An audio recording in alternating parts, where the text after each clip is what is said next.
Hi, Celine. Hi, Celine.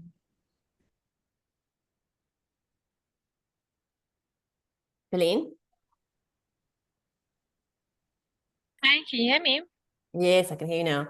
I don't think we need to record yet. I think it was automatically set up.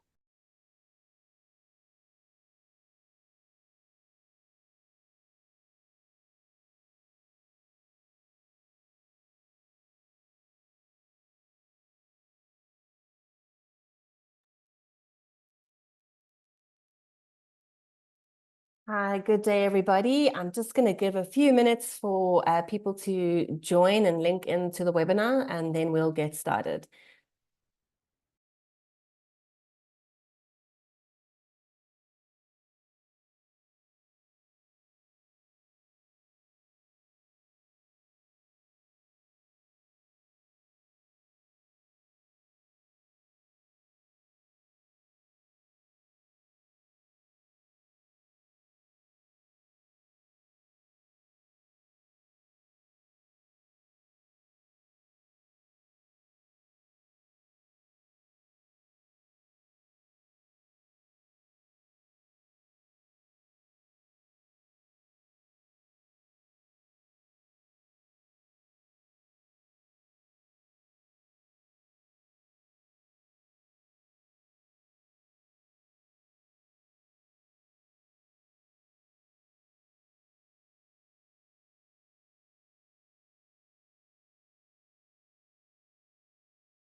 Hi, good morning, everybody. I'm going to get started, and then as others join, I'll just keep letting everybody know what's happening and how the webinar is working.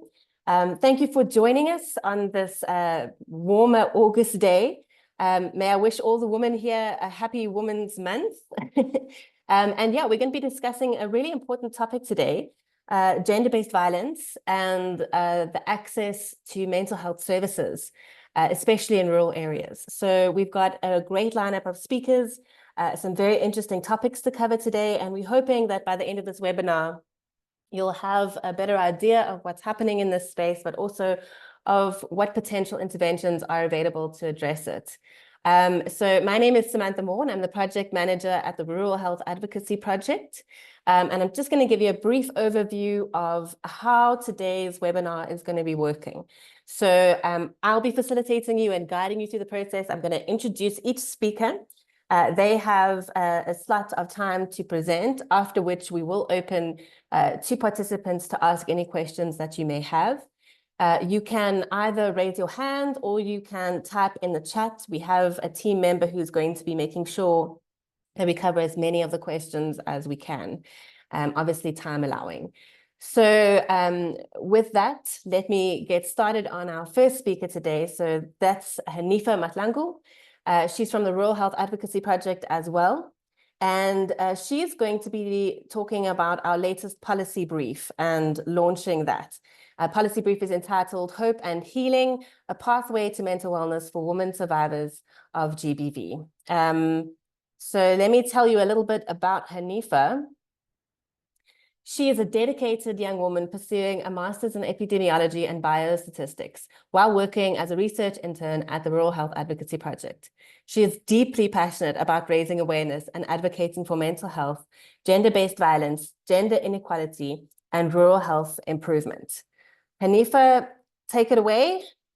The floor is yours. Hi, everyone. Just putting the face behind the name. I'm so happy to meet you all. I'll be presenting, and thank you once again for joining us in this webinar. Is my screen visible? Yes, we can see it. You just need to go to the slideshow mode. Thank you once again, everyone, for joining us in this webinar. Again, my name is Hanifa Masango. Today, we'll be launching our policy brief, which is titled Hope and Healing, a pathway to mental wellness for women survivors of GBV.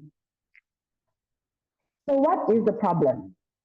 Gender-based violence, it actually includes physical, sexual, psychological, social, and economic violence, which is directed at a person's gender. It is a human rights challenge that is predominantly affecting women. Across the globe, 1 out of 5 women are experiencing gender-based violence. In South Africa, 1 in 3 women are subjected to physical violence by their partners. The most prominent type of GBV in rural areas is femicide. Femicide is also known as female murder, but the basic definition of it is the murder of a woman just because she's a woman. These female murders are more prominent in rural areas like Eastern Cape, followed by Northern Cape and KwaZulu-Natal. Approximately 2/3 of femicides that are occurring in rural areas are committed by intimate partners at 65.9% or non-intimate partners at 67.2%. So what is the link between GBV and mental health? GBV not only results in physical harm, but it deteriorates the victim's mental health and also does result in disorders like depression, post-traumatic stress disorder, substance abuse, and suicidal thoughts. Women affected by GBV are 3 to 5 times more likely to be diagnosed with a mental health disorder. Now the question is, do the women in rural areas have enough access to mental health services to deal with this? The 2022 health review shows that there were a total of 780 psychologists working in the public sector. Let us look at this into detail. As we can see that rural provinces like Eastern Cape, Northern Cape, Mpumalanga, and Northwest have, and Free State as well, have very less number of psychologists. So how can we ignore this staggering reality against Imbobo Tuzet? What is the aim of this policy brief?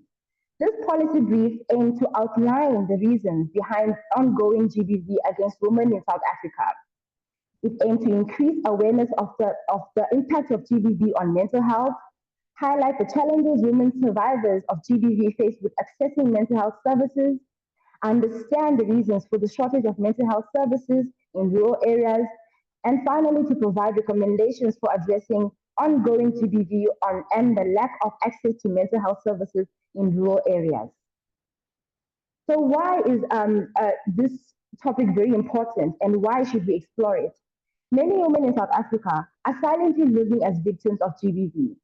In 2023 and 2024, there were a total of 10,516 rape cases, 1,514 attempted murders, and 14,401 assaults against women.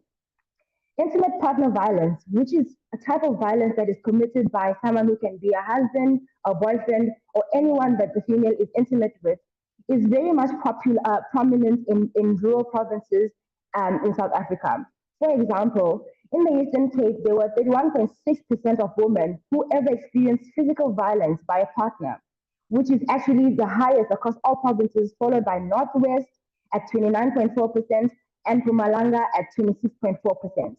And actually, nearly half of the women who have ever experienced violence in South Africa frequently receive mental health diagnosis. So why does GBV occur? There are many reasons why gender-based violence occur, but in our policy brief, we looked at 3 main reasons. First of all, culture.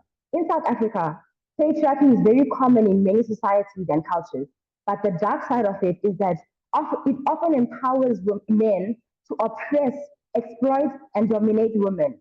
This happens privately and sadly in front of us publicly.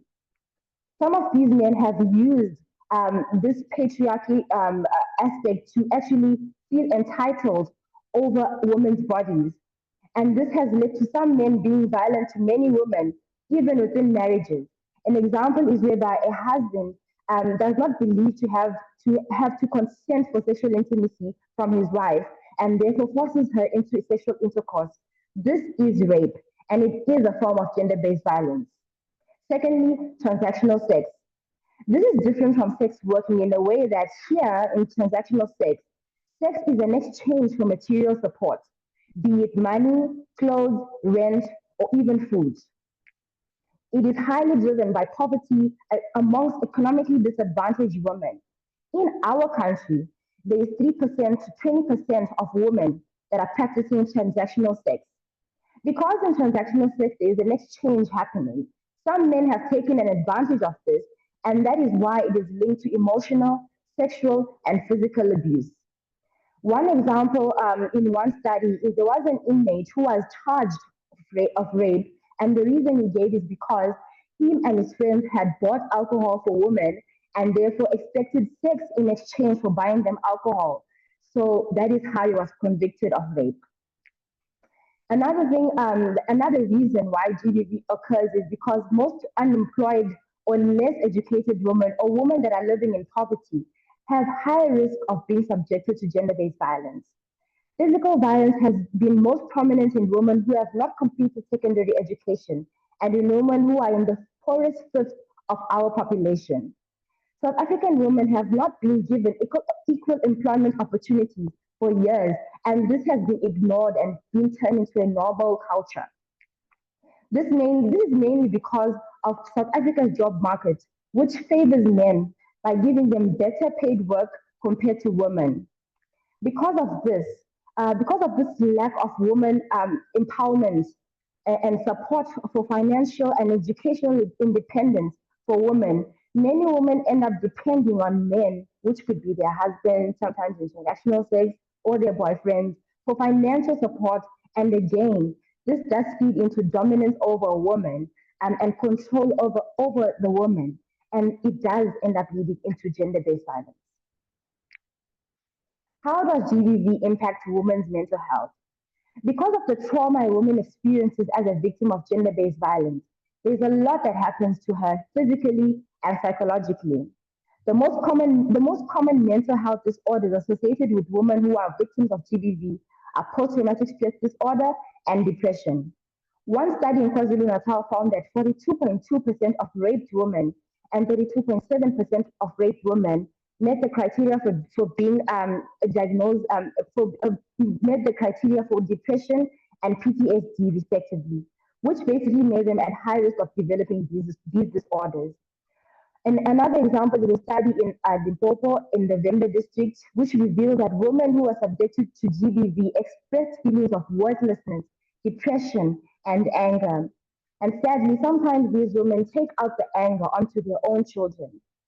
Moreover, women survivors of gender-based violence sometimes have suicidal thoughts. Now let us look at the accessibility of mental health care services for these patients. It is very essential for women to have access to mental health services after being subjected to GBV because this is needed for them to have an improved well-being. This is quite challenging for women living in rural areas because of the unequal distribution of mental health services between rural and urban areas, with a severe shortage in rural areas. Rural areas often have very few mental health care professionals, which actually leaves the general doctors, occupational therapists, and nurses in the rural area to handle these mental health care patients' needs on top of their own duties. And in some instances, patients that are in need of these services are even referred to the nearest cities. Now imagine being in that situation in a rural area. It actually ends up putting financial strains and psychological strains onto that patient and gives them more time for their mental health to continuously deteriorate. And one study that was looking at people who are living in rural areas in the Northern and Western Cape, these people actually describe the mental health care services as being unaffordable and non-existent. What are we going to do about this? Some recommendations that we have put forward in our policy brief are to empower women through ensuring equal employment opportunities, providing free education, social safety nets, and affordable childcare for mothers who want to be in the workforce. We also need to look at increasing mental health care services through recruiting mental health care professionals in rural areas and offering them suitable conditions that allow them to work in rural areas like better salaries and housing allowance. We also need to look at training other healthcare professionals like clinical associates, training them with mental health care services because they are key on taking on these tasks in rural areas. So we can also do task shifting between mental health, between our healthcare professionals. We can also look at improving this services of service accessibility for mental health care in rural areas through deploying mobile clinics in rural areas with trained mental health care professionals and the necessary resources that they need to treat patients. We need to look at integrating policies through incorporating mental health care into the primary healthcare package because this is the first point of response that people in rural areas come into contact when they are in need of care. We need to also strengthen GBV protection laws and collaborate on legislative changes concerning gender-based violence. And lastly, we need to look at data collection and data systems through conducting regular research on GBV and having data systems that are context-based that can be used in rural areas so that we can collect data and know what is happening, where it's happening, and how it is happening, and who it's happening to, so that we can take action and use this data to provide to make decisions, policy decisions, you know, and also improve the awareness around GBV and mental health. In concluding, GBV is ongoing in South Africa, and particularly in rural areas, and it does affect women's physical and mental health.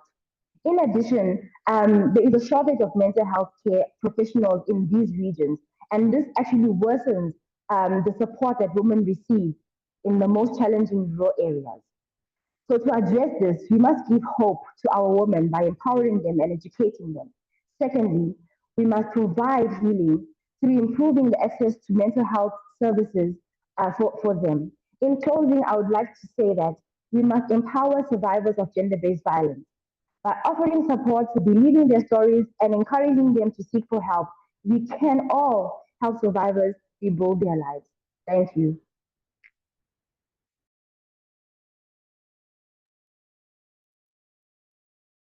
Thank you so much, Hanifa. It's a really, really important topic that we're covering today. I'm just having a look. I don't see any questions at this point in the chat. So while we're waiting to see if anybody does have a question, I would just like to ask you one.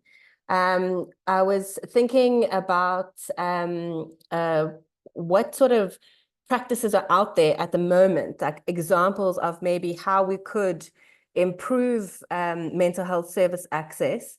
You know, maybe other places that are doing a good thing, a thing that we could take on in the South African context. So one example is whereby we actually train mental healthcare professionals with mental health care knowledge, and so that they can be able to actually treat these patients and help these patients. So by training multiple healthcare professionals and allowing them to collaborate and learn skills from each other, we can be able to recruit some to mental health to rural areas so that they can provide the services. And another thing is through using clinical associates because they are actually willing to work in rural areas. That's because they are able to actually upskill themselves and be multi-skilled. We can use them as a resource in rural areas. Another thing is we can actually look at deploying counselors as well as social workers in rural areas so that even if like there is a shortage of psychologists, but we can look at other health cadres that are able to provide these resources through the provision of training. Okay, thank you so much. Irene, I see that your hand is up. Do you have a question that you would like to ask? Thank you, Samantha, and thank you, Hanifa, for a very interesting presentation. My worry is we already have a burden within the health system. And, you know, I'm just thinking if we could also look at the angles or, like, for example, look at the communities and try and find out if there are no people like your activists, you know, the people who dedicate their life in addressing issues around GBV and mental health. Can't we include those, train those? Because my understanding is, for an example, where I come from in the village, the clinic is only operating from 8 to 4. And most of these cases, they happen at night. Yeah. So my interest will be if we have someone or we have people that have already built a trust in the community with the community members, these people are there to immediately intervene. You know, you can train them for not for your psychologist kind of an intervention, but give them your non-trauma debriefing kind of skills, you know, listening skills, information on how to help victims to get further information. Because I grew up in a village where I only knew what a psychologist is when I go to university. Yeah. And the social worker was saving 3 villages, and she was only coming once in my village. So do you understand already that this might just put more burden on what is already a burden within the system? Yeah, so I mean it's a very good point, especially the after hours and when these incidents are happening. And I was just thinking while you were, you know, adding this comment that you know, there are rape centers and that, but they generally tend to be in more central areas. And you know, are they available in a rural area at a clinic type setting for on a 24-hour basis? That's, you know, like just in terms of that immediate response to any sort of gender-based violence or safe places for these women to go. So but yeah, thank you. That's an excellent point. And I know that you're going to probably expand on that a bit in your talk just now. So we look forward to hearing that. Okay. Because of time, I'm going to stop questions there. But if anybody else does have a question for Hanifa, please just pop it in the chat and we'll try to get to it later. And I'm going to now introduce our second speaker. We are going to be now moving on to Nazreen. Sorry, I'm just quickly, Nazreen Kirsten, and she's going to be speaking on the effects of GBV on mental health. Nazreen is a group psychologist based at the schools division. For 6 years, she worked at the Wits Faculty of Health Sciences as a senior psychologist, focusing on student well-being, safety, and success. She created platforms for psychosocial support. Throughout her career, she has gained valuable experience in the corporate, private, and academic sectors that have both challenged and empowered her. These diverse environments have provided her with platforms to cultivate, leverage her skills and unwavering passion for psychology and coaching.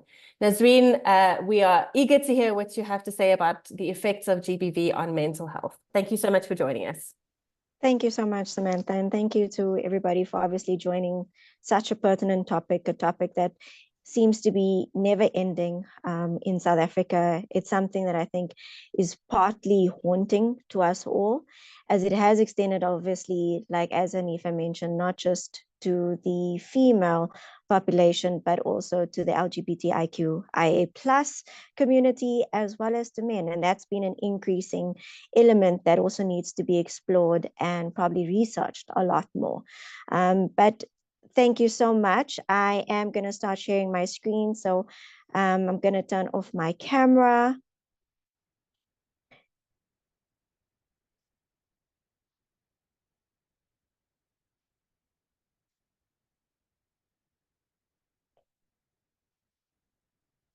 Perfect.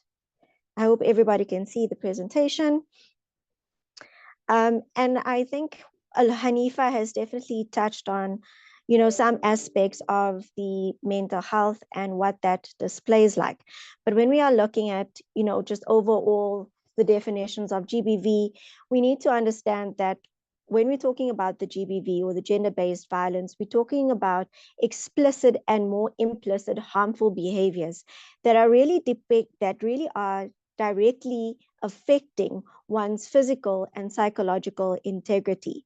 That is obviously what it speaks to here, is really just understanding the depths of which the gender-based violence actually affects one's being and everyday being. We know and we understand that the GBV epidemic in South Africa, it's obviously one, like I mentioned, that it's a topic of discussion. During the COVID times, our president actually marked and created a separate budget to clearly identify and also to work on all the information that was needed, all the sort of tools that was needed and directed at counseling individuals to assist within this space due to the profound impact that it obviously had on and has on mental health.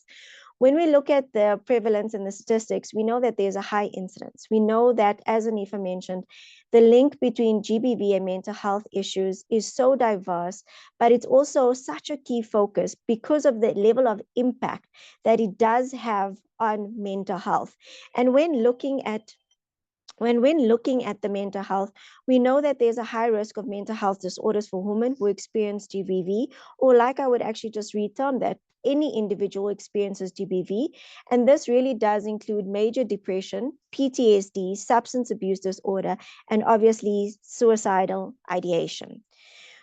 Now, understanding just a little bit more in depth, but looking at the psychological impacts of GBV, we speak about short-term effects as well as long-term effects.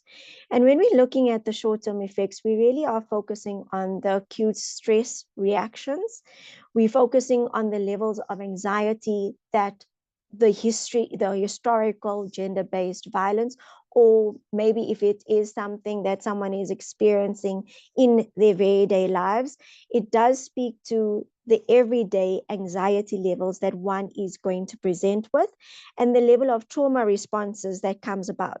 So when we talk about trauma responses, we talk about things like flashbacks, we think about nightmares, we think about perhaps just a loss of energy and exclusion from friends, from family, because of things like feelings of guilt and shame.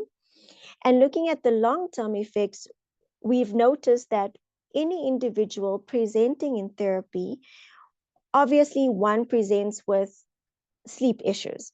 And we look at that as disrupted sleep patterns and related issues, increase in depression, which is the elevated risk of major depression among survivors, PTSD, increased likelihood of post-traumatic stress disorder, substance abuse, higher risk of developing substance use disorders, and self-harm and suicidal ideation, which is the greater risk of self-harm and suicidal thoughts. We also need to identify that there is an ongoing relationship difficulties. Individuals might not have the ability to learn. So there's a loss of education. There's increased panic attacks, increased flashbacks, and ongoing problems that do present in everyday personal relationships. Looking at more the social challenges, we look at the stigma and the barriers. So there's a lot of stigma associated with GBV and mental health issues. We know that there is a fear of not being believed. There is a fear amongst women where there's this fear of losing custody of their children if they speak up. They face further victimization, and intersectional barriers, including poverty, age, and sexual orientation, all contribute to this increased stigma of not being able to speak out. So when we are looking at, or when we are seeing individuals presenting in therapy, it often takes 1 or 2 or 3 sessions for them actually to be comfortable enough to say, I am a survivor, I am currently living through GBV. This is something that is affecting my everyday life, because obviously in terms of these, the levels of victimization that they have experienced, and also the level of impact on their mental health, where they believe that they are deserving of this, they believe that perhaps they did something and therefore they need to be punished, they often retract in being able to speak out. Looking at the impact on reporting and support, that goes to just what I mentioned. It's really about underreporting due to the stigma and fear. And Hanifa did speak to it, and obviously Irene also touched on it now, but it's really about the challenges in accessing support and resources. themes that identified amongst GBV. So that feeling of worthlessness. And when one goes into this mode of feeling of worthlessness and low self-esteem, that really does have an effect on how you present. So how you show up in your relationships, how you show up in work, or how you show up in your academic setting. It all has an effect on one's being and one's ability to be present in everyday life. Social isolation. So when you are in when you are in feeling quite depressed, quite low self-worth, low self-esteem, you begin isolating. You begin isolating from your social networks. You begin isolating from family support. And this is due to the controlling or abusive behavior that you are experiencing at that time. Depression, development of depressive symptoms is just an ongoing consequence of GBV, thus relating to the high levels of substance abuse in which people resort to. So survivors often resort to this just to give them that either an elevated sense of self. So for example, a survivor might turn to the use of the drugs that increase their dopamine levels, so such as your cocaine, which might give them the elevated confidence that they feel that they need. And as a result of that, there's obviously this extreme low that will happen once the high has left the body.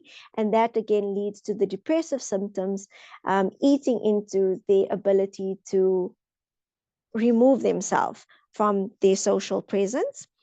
Anger towards children. Now, this was a big one, and Anifa also did touch on this, but there's an increased irritability and anger that is often directed not only at their children, I would say, but really at everybody around them. And it comes off as frustration and just on a natural, when you're looking at the at survivors, you look at the level of trauma that they've experienced. And in the moment, there's an inability to control the emotions. There's an inability to access the level of fear that they are experiencing, but also to access their level of depression or sadness. The utter belief that, is this what I am meant to be experiencing? Is this where I'm supposed to be? Support and intervention strategies are so important. It really is important to understand that immediate support is needed, where empathetic listening, validating, experiencing, and ensuring safety is of the utmost necessity to ensure that safety. And we talk about psychological first aid. It's about bringing psychological first aid into communities in order to ensure that the first responders on the ground are just able to hold a containing and a very safe space, offering that immediate assistance that is needed. And I believe Irene will talk more to that. But it is about being in a position just to listen, contain, and refer. And that is the basic that any survivor needs in that moment. The long-term support is the ongoing. This really speaks into the counseling process, the safe shelters that is needed, the child care support and legal assistance that survivors do need access to. And it is important to have institutional support and community awareness.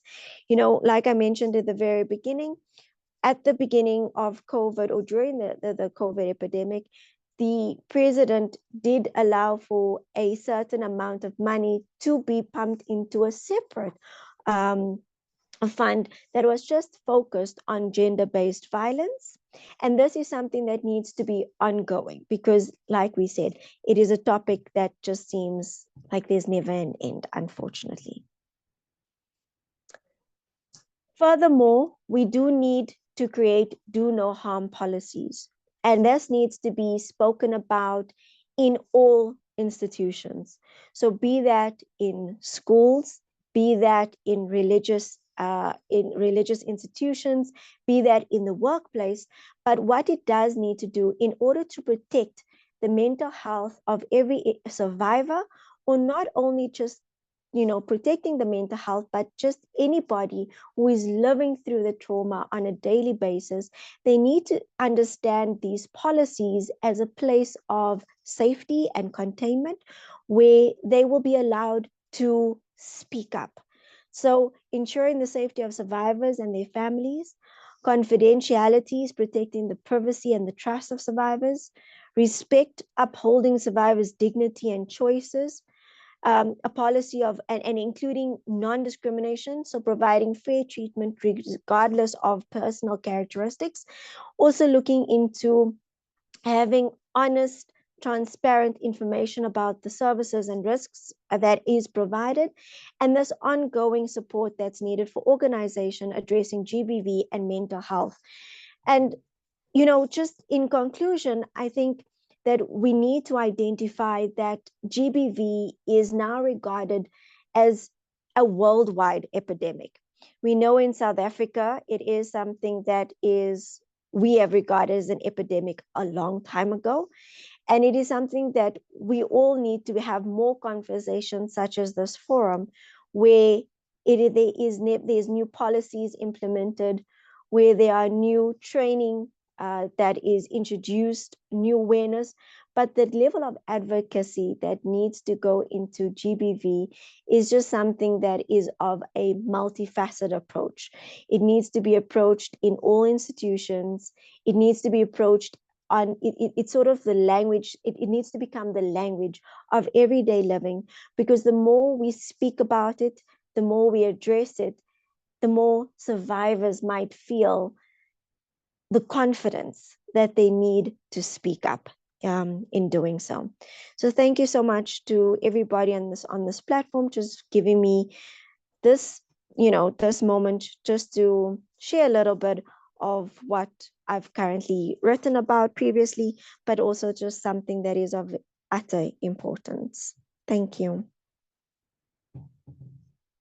Thank you so much, Nazreen. Sure. Yeah, this topic is so emotive in so many ways, just looking at the far-reaching consequences of GBV, where, I don't think that the mental health impact is often considered when people are thinking about GBV, and yet it actually is massively impacting people's ability to take part in their daily lives. For me, there is a question in the chat, but for me, one of the things that really spoke to me from your presentation is just how this needs to be an intersectoral approach. We are, talking about health interventions, but this needs to happen, like you say, in the education sector, in the social sector, in every setting. We need to be addressing that. I don't know if you have any ideas of how we can overcome the challenges of intersectoral collaboration to do this, but yeah. I think, Samantha, it really does come down to, like I say, all the policies, and very much like what Hanifa had really spoken to. But when policies are created and when we have the backing of the leaders of the various different communities, or the leaders of the various different schools, so school principals, our religious institutions, our homes, just as simple as moms, dads, uncles, aunties. And the more we begin to speak about it, the more it becomes easier to cross those barriers, because I think, and that speaks to the stigmatization and the barriers that have been created that prevent individuals from actually having these conversations.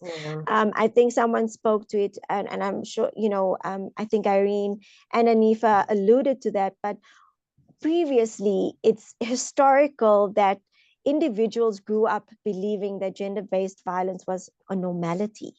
And unfortunately, so, many people were silenced. Many of the survivors were silenced during that time. But now we have the platforms to speak up.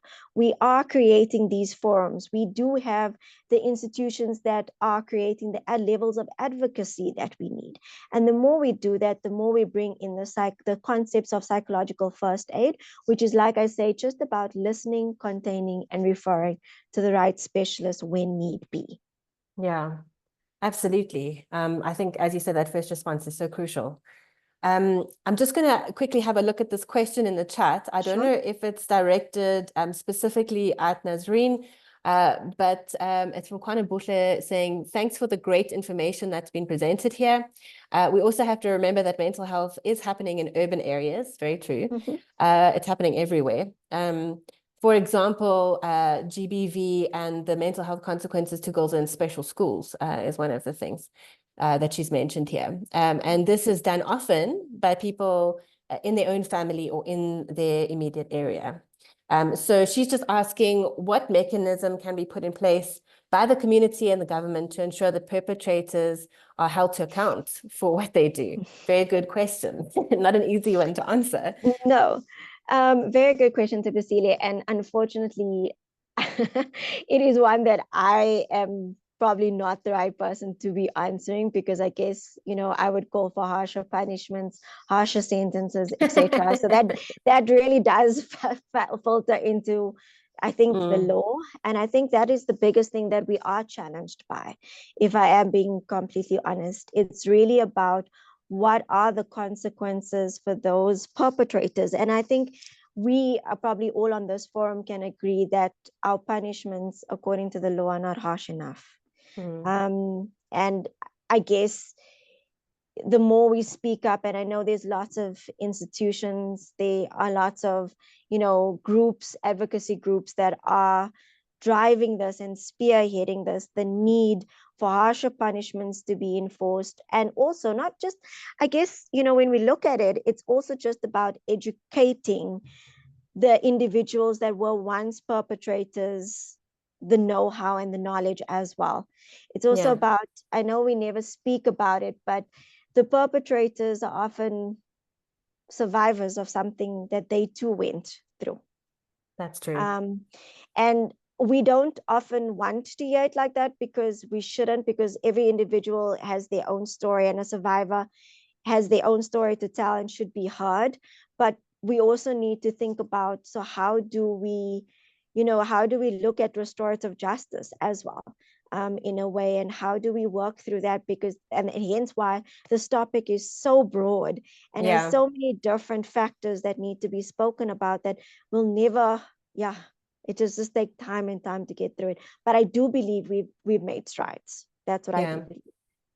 Well, I mean, like you say, if we can get that support out to people who are experiencing in their homes gender-based violence and that, and just, as you say, get the education and the conversation started in communities, we can actually work towards breaking that cycle of hurt people hurting people.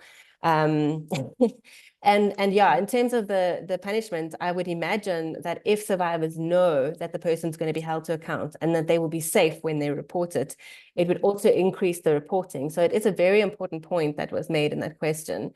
My personal experience, I've testified in rape cases before, and I think that there just needs to be a very well-oiled machine in terms of prosecuting these and the first responders, the people that are doing the rape kits, and that really need to be trained in how to testify in the legal setting, because often that's not what happens. No. Jabu, I also saw you had your hand up. I'm sorry, we were having a discussion. Would you like to ask your question? Yes, thank you. Good morning to you all. Am I audible? Yes, we can hear you. Oh, okay.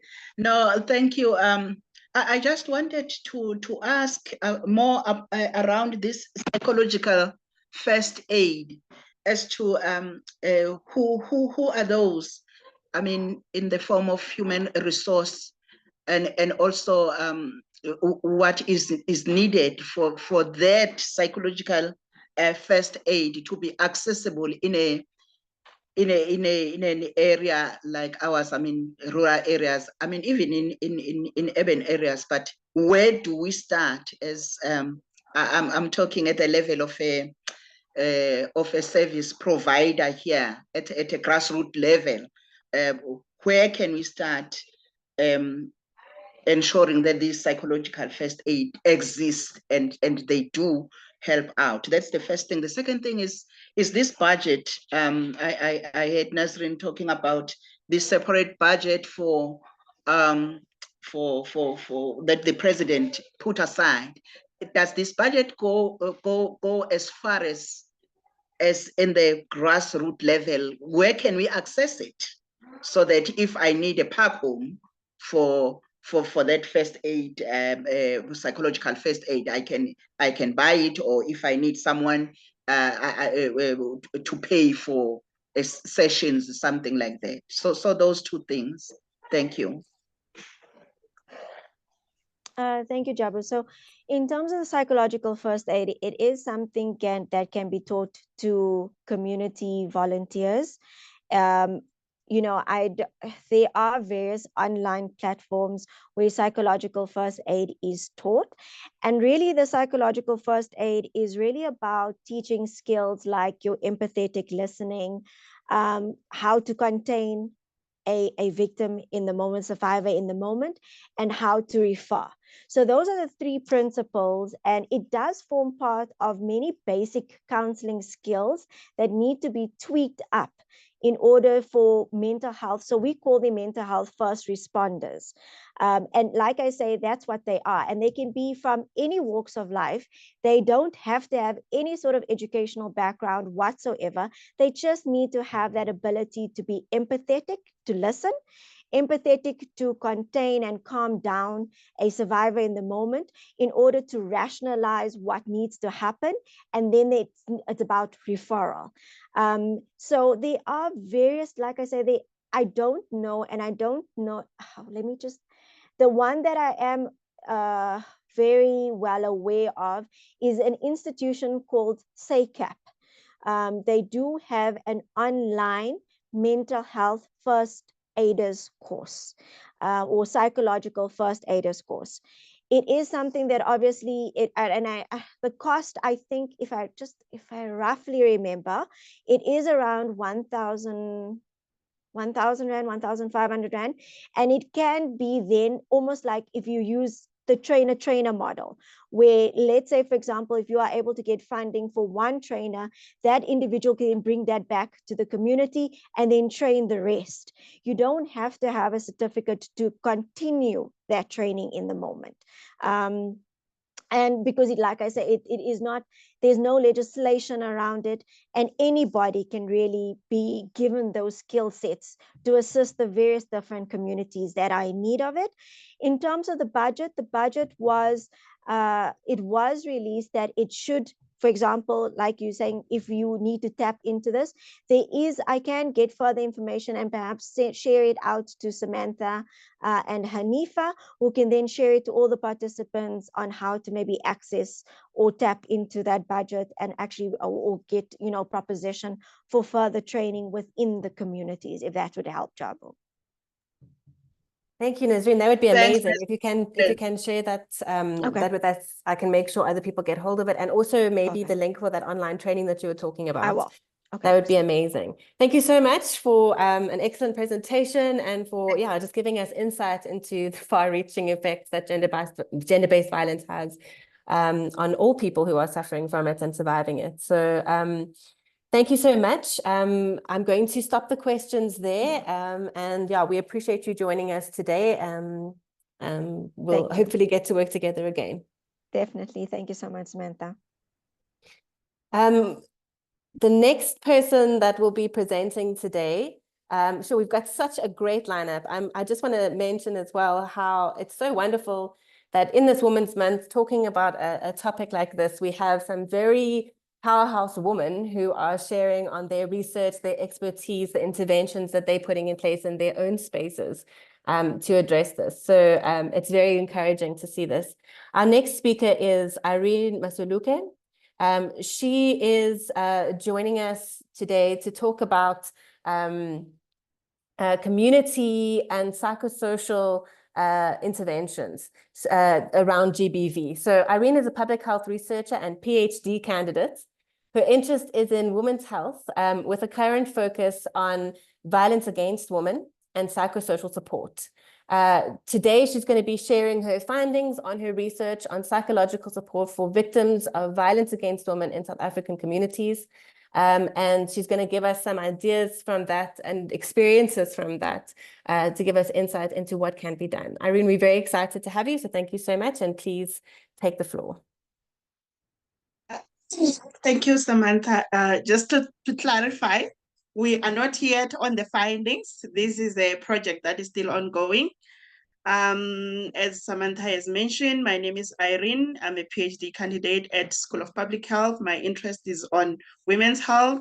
Decided to later integrate mental health because of my previous experiences when I was working in different projects that were gender-based related. I'm going to share my screen now.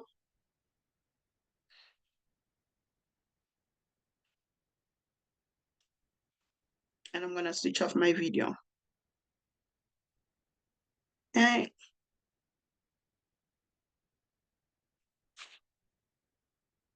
Okay. Thank you so much for inviting me, and I would like to thank everyone, the panelists and the facilitator. My topic is on psychosocial support for victims of violence against women in South African communities. This support is offered by, I call them community-based responders, and Nazreen has already given out the concept of the community-based responders, which is good.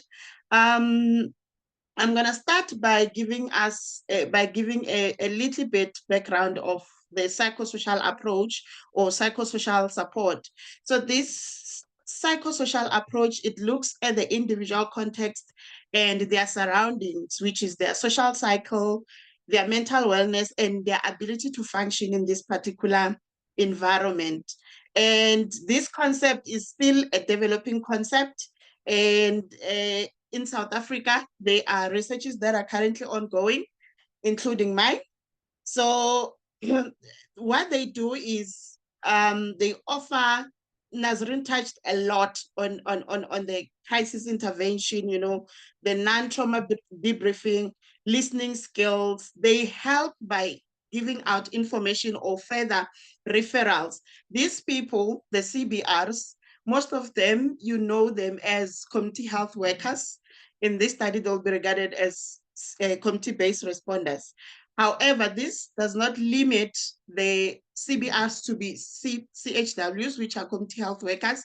It includes anyone, any individual. It can be anyone who's volunteering, anyone who's associated with a certain organization in their setting, to take it upon themselves and help and offer this support to victims of violence against women.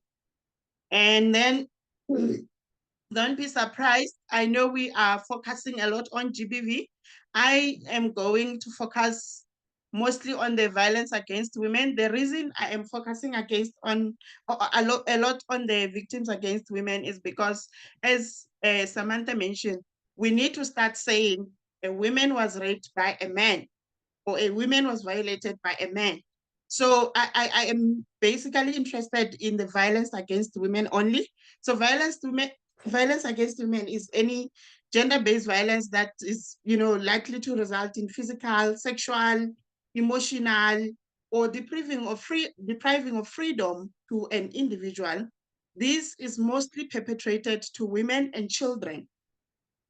So as Hanifa was presenting, she basically touched a little bit on the prevalence and the problematic of violence against women. It is very problematic, as we can see that we are on 30% worldwide. This is a global prevalence of violence against women. You can imagine how big this number is against the whole population of the globe. However, this prevalence does not show the other side of the problem. The other side of the problem, which is underreporting or underreported cases. Nazreen touched base on that.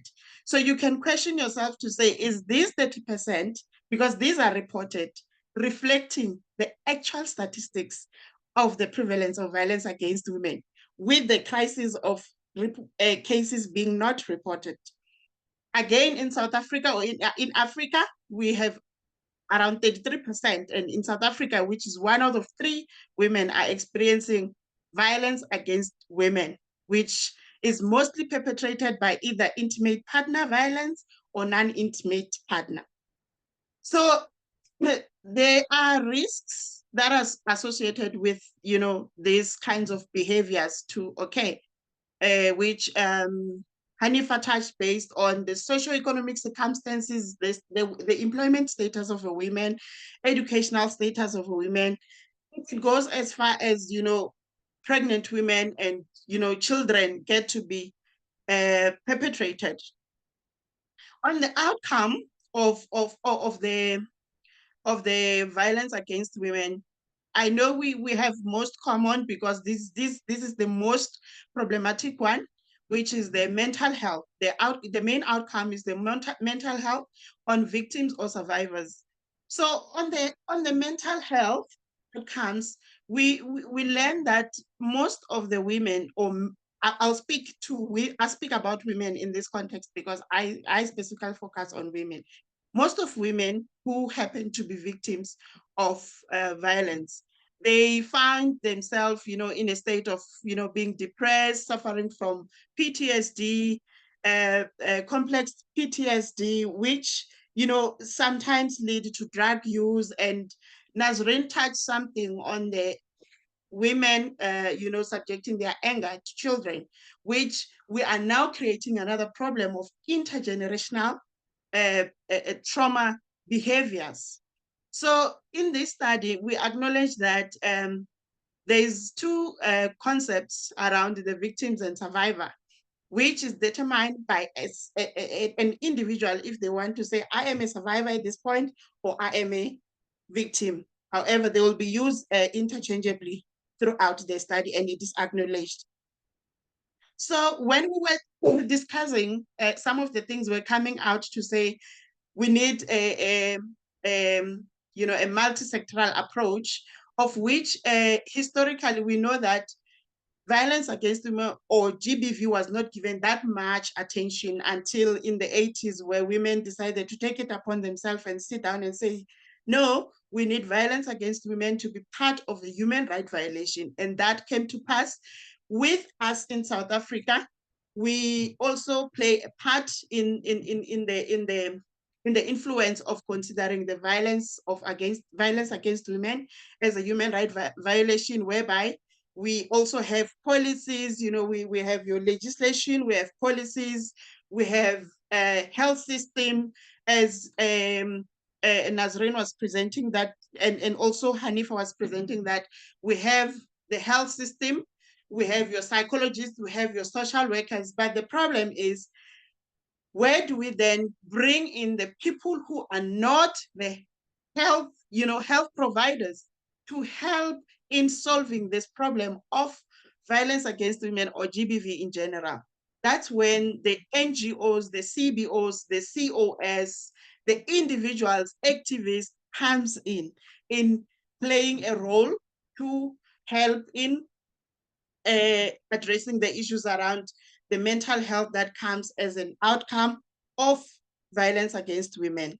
So the CBRs, which are the community-based responders, and you call them community health workers in this organization, will be regarded as people who are associated with the NGOs that will be identified. So their role will be offering the non-directive trauma debriefing, as I've already mentioned at the beginning, supportive communication techniques, which we need, as Nazreen was saying, and also we need to equip them. However, the essence of this study is not about equipping them. It's to understand their capacity. If they have that capacity in responding, they have those skills in responding to these victims. So this study was motivated by different things around the literature. There was no clear role in the role, there was no clear information or data on the role of community-based responders in terms of them offering the support. However, some studies, they do mention that non-trauma debriefing is one of the most important, that they play immediate response, listening, referral, but that comes with certain skills and capacity. So another gap, or another issue that was found in the literature, was the question of the readiness and preparedness of these responders in delivering the psychosocial support to the victim. And also another interest is we need to know the perspective of victims who have received this psychological support from the responders. If it is effective, they've seen the outcomes of them receiving this intervention or this support. This will be measured through speaking to victims. So I won't dwell much on the conceptual framework, but it is relevant because it helps us, or it guides in offering a holistic approach to understand the violence against women and its effect here in South Africa. And also, how do we then explore the skills, capacities of these people who are delivering the intervention to the victims. So another thing is that the study's rationale shows that there is a gap in understanding, as I've already mentioned, that there's a gap in understanding the role of community-based organizations who are housing the community-based responders. Some of them are not housed, but it is important to understand also their preparedness and readiness in delivering this support. So I think this I've already touched base on the gap above. So this study is applying to, or is a mixed method study, which has phase 1, which is qualitative, and phase 2, which is quantitative. So phase one is focusing on the CBRs, which is community-based responders. So we are interested in exploring their capacity in delivering this support. We are also interested in the barriers and facilitators that they are coming across and what is motivating them in them delivering this psychological support to victims, be it resources, be it available space, you know. So the third objective on the phase 1, which is the qualitative, is understanding the experience of victims in terms of how they have received the psychosocial support from the responders and how satisfied are they. And then phase 2, which is the quantitative method, we are going to measure the actual outcome by conducting surveys with the victims who have received the support from the responders. I won't dwell much on this, but just to give you an idea, this study was nested from a bigger study that is being conducted in South Africa by SAMRC, which is South African Medical Research Council. This study is focusing on the IPVF and the intergenerational, trauma behaviors that we were talking about. So my study is focusing on the people who are the CBRs or the community health workers who will be dealing with the victims and the survivors in this study.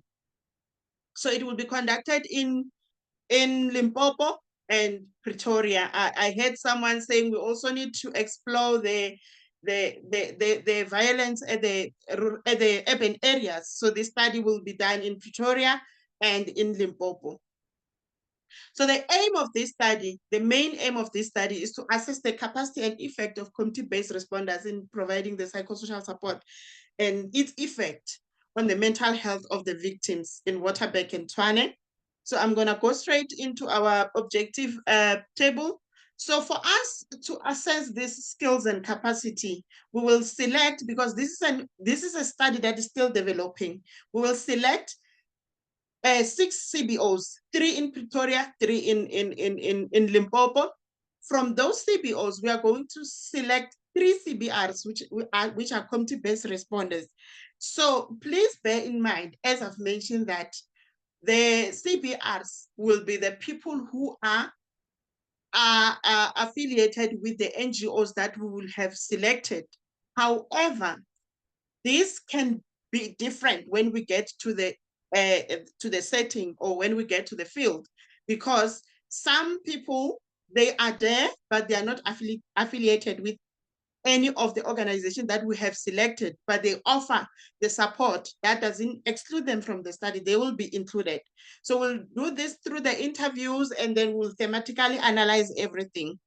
The second objective, we want to know whether the barriers and the facilitators that are, what is motivating these CBOs to wake up and say, CBRs, I mean to say, to wake up and say, I'm going to see a victim, I'm going to speak to a victim, I'm going to look for a victim, and also what are the challenges that are associated with them delivering this support to the victims. So this will be done again with CBRs at their CBOs. If they are not affiliated with anything, it will be done in their isolated space. This will be done through interviews and notes taking. If there are any training materials that are there, we'll also take them, review them, and also they will help in addressing one of our objectives. This will be thematical analysis as well.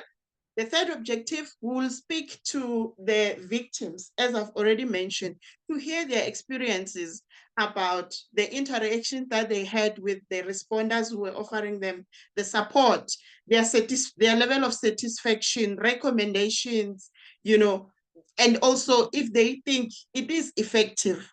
This will be done through interviews as well, and it will be thematically analyzed. The fourth objective, which is the quantitative phase 2, it will be to determine the effect of the received psychosocial support by the victims. So this will be done at the 3 months period.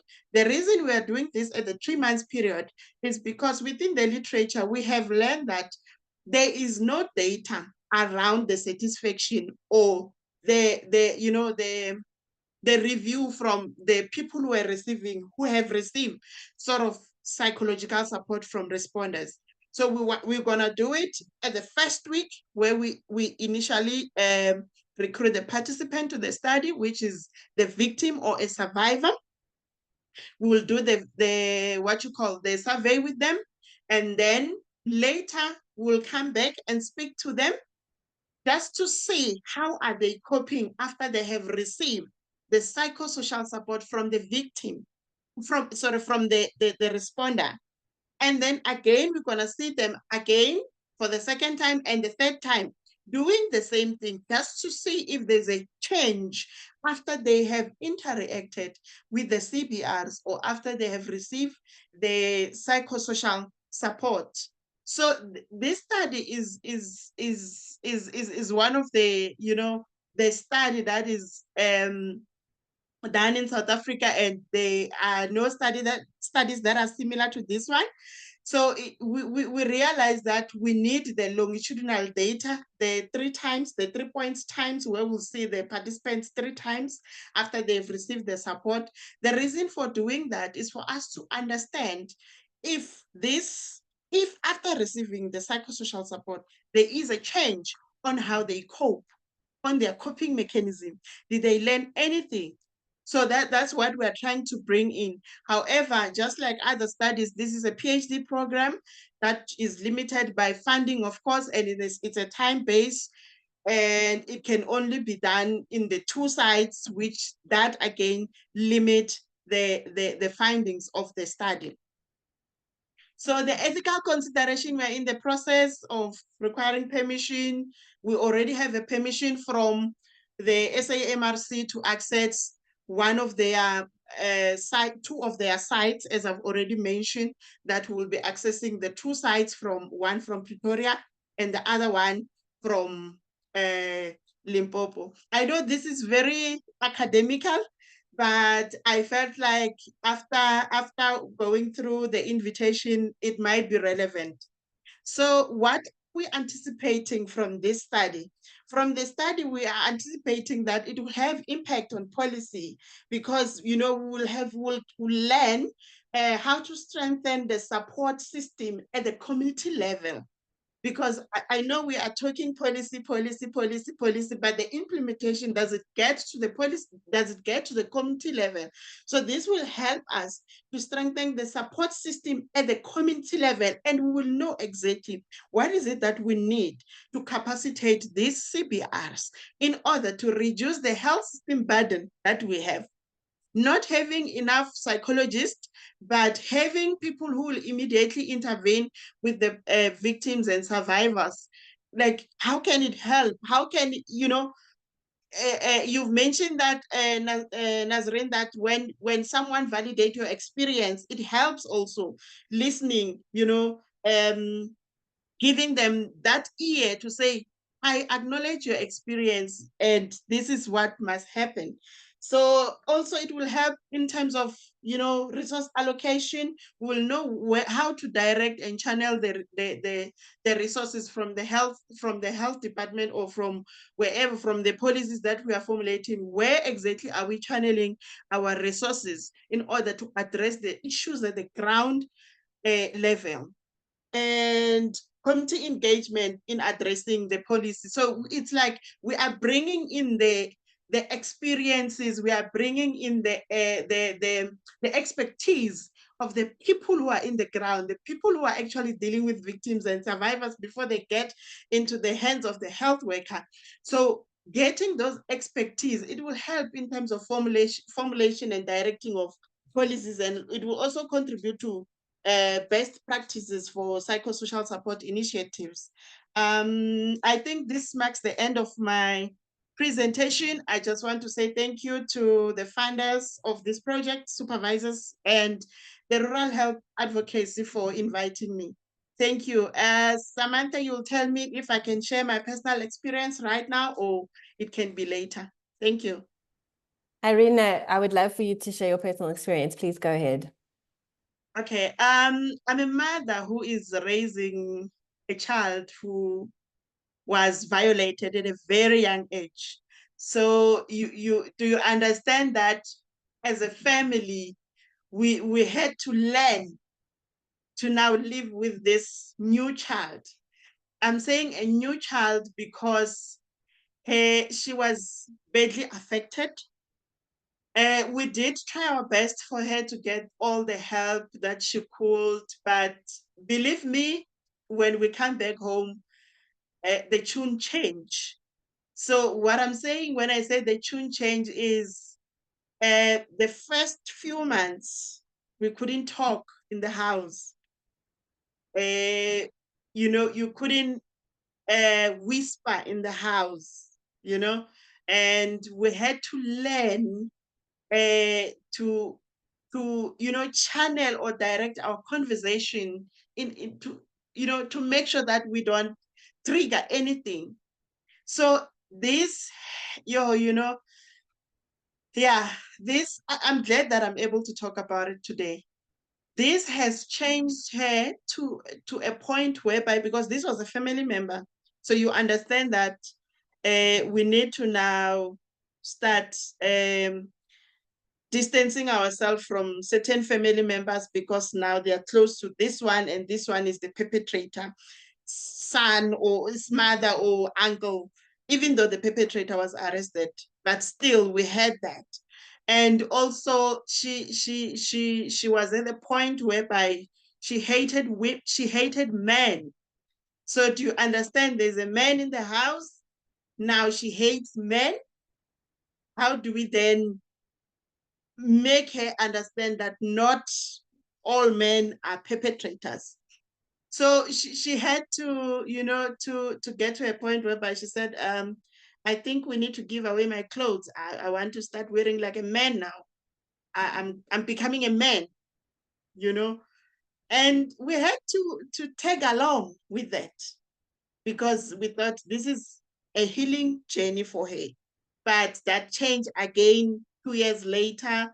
But still, even today, we are still trying to find our child, because the one that we have now is a, I don't know how to put it, but she's hurt. She's hurt. But having all the support and everything, going through therapy, counseling as family, sometimes alone, it helps. But believe me, it doesn't heal. It's been 4 years now, but we still trying to heal even today. Days are not the same. She will wake up, she doesn't want to talk. She will wake up as a happy child, So yeah, this topic is very close to my heart. Thank you. Irene, I just want to applaud you for your bravery and sharing your story here today. It's not an easy thing to speak about, and it really does highlight how devastating our problems is. And again, the very far-reaching consequences, Obviously, what we want to be able to do is have that improved response to this. Yeah. But first prize is to stop it happening in the first place. To have things in place where this sort of thing becomes, where we're talking about the past. But thank you so much for your bravery and sharing your personal story, and also for your excellent presentation. I'm very much looking forward to the results of this study. So please do share when it comes out. We'd love to update everybody on this. And for me, what really struck me is just how innovative we can be in designing responses. Like, we kind of think about the health system like it's always been, but we can actually take it and look at it a completely different way, a completely different angle. There's resources that we have, like you were talking about, community health workers that are already out. I really would love to see community health workers, used more. So there's a couple of questions. I see the first one. I'm just going to read from the Q&A section, and then I see Thabisa has her hand up. So I'm just going to first read from here. It's Tembisile. So she's just commenting first, saying that she really appreciates the response to the Women's Month. She's working with people living with HIV in that sector, and a provincial men's sector. And she was just commenting, so this was her comment, just about how it's so important, I guess, like Nazreen touched on, that we are also looking at interventions for men who have experienced violence and are now passing that on, and just having programs available to deal with that. And just saying how the same energy that we put into COVID, we should probably be putting into addressing this problem. So thank you for that comment. And then Thabisa, I don't know if you are able to just ask your question. Celine, could you just help us with that?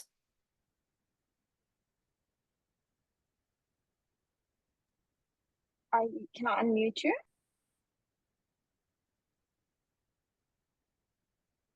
Can Thabisa ask a question at this point?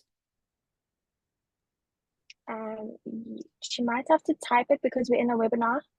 Okay, all right. Thabisa, would you mind just typing it either in the chat or in the question and answer section? If you just hold your cursor over the bottom of the screen, that will come up and you can just type it out there. We've set this up as a webinar, so it seems we can't unmute you at this point. So Irene, just while we're waiting for that, one of the questions that I was just wanting to ask you was, with these community-based responders, could you just tell us a little bit more about, what sort of training they're going to receive? So from this study, they are not going to receive any training. However, we are going to assess, because the reason I am very much interested in them, I've worked a lot with community health workers. I was a facilitator in Bembe District of Community Healthcare Workers on early childhood development. And I've learned that they actually have a lot of training that they are not using. So in this study, they are not to receive any training, but we are going to explore the training, the skills that they have, be it interpersonal or trained or, certificate of some sort that they have. We are going to explore that and see how are they using it in, delivering this support, because they are already doing that. They are already delivering psychological support, psychosocial support, to victims. So we're just interested in their skills, capacity, preparedness, readiness in them delivering this support. And then whatever we find, as you mentioned, we are going to present it back to, relevant departments to say, this is what we found. These people are doing this.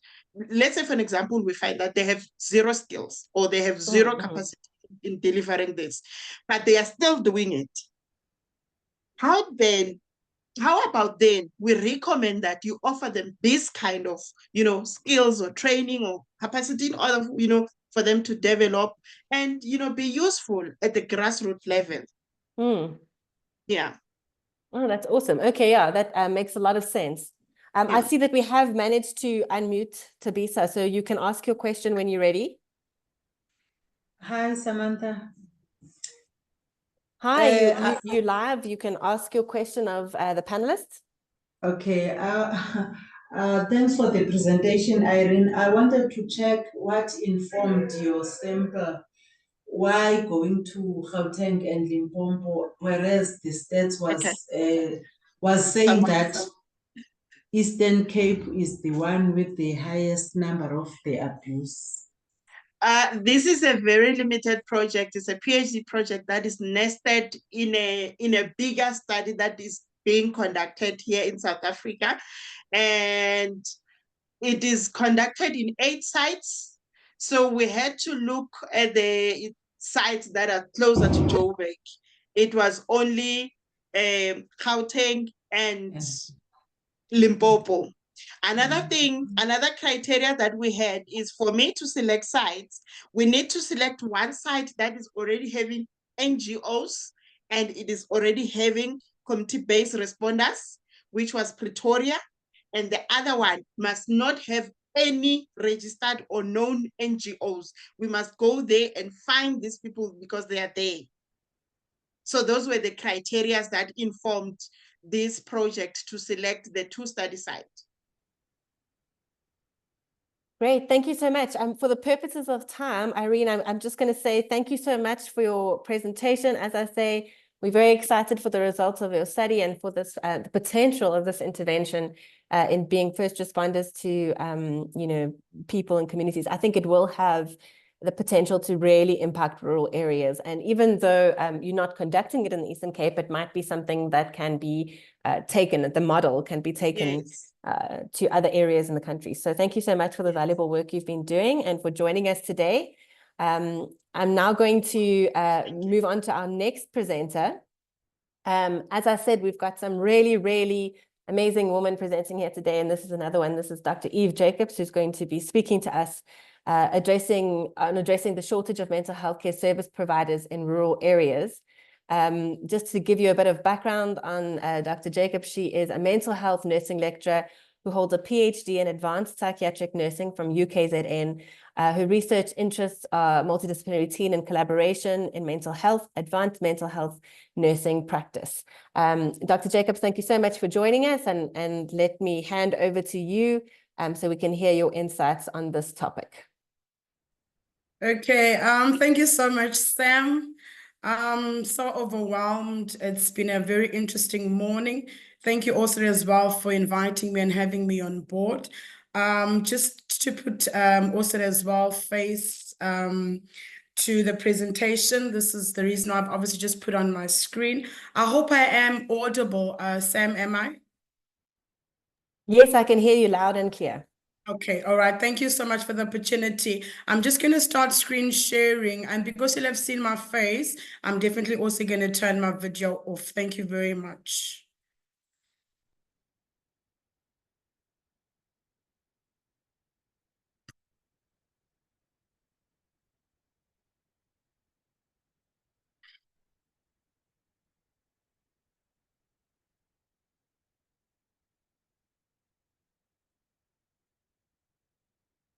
Is my screen visible to everyone?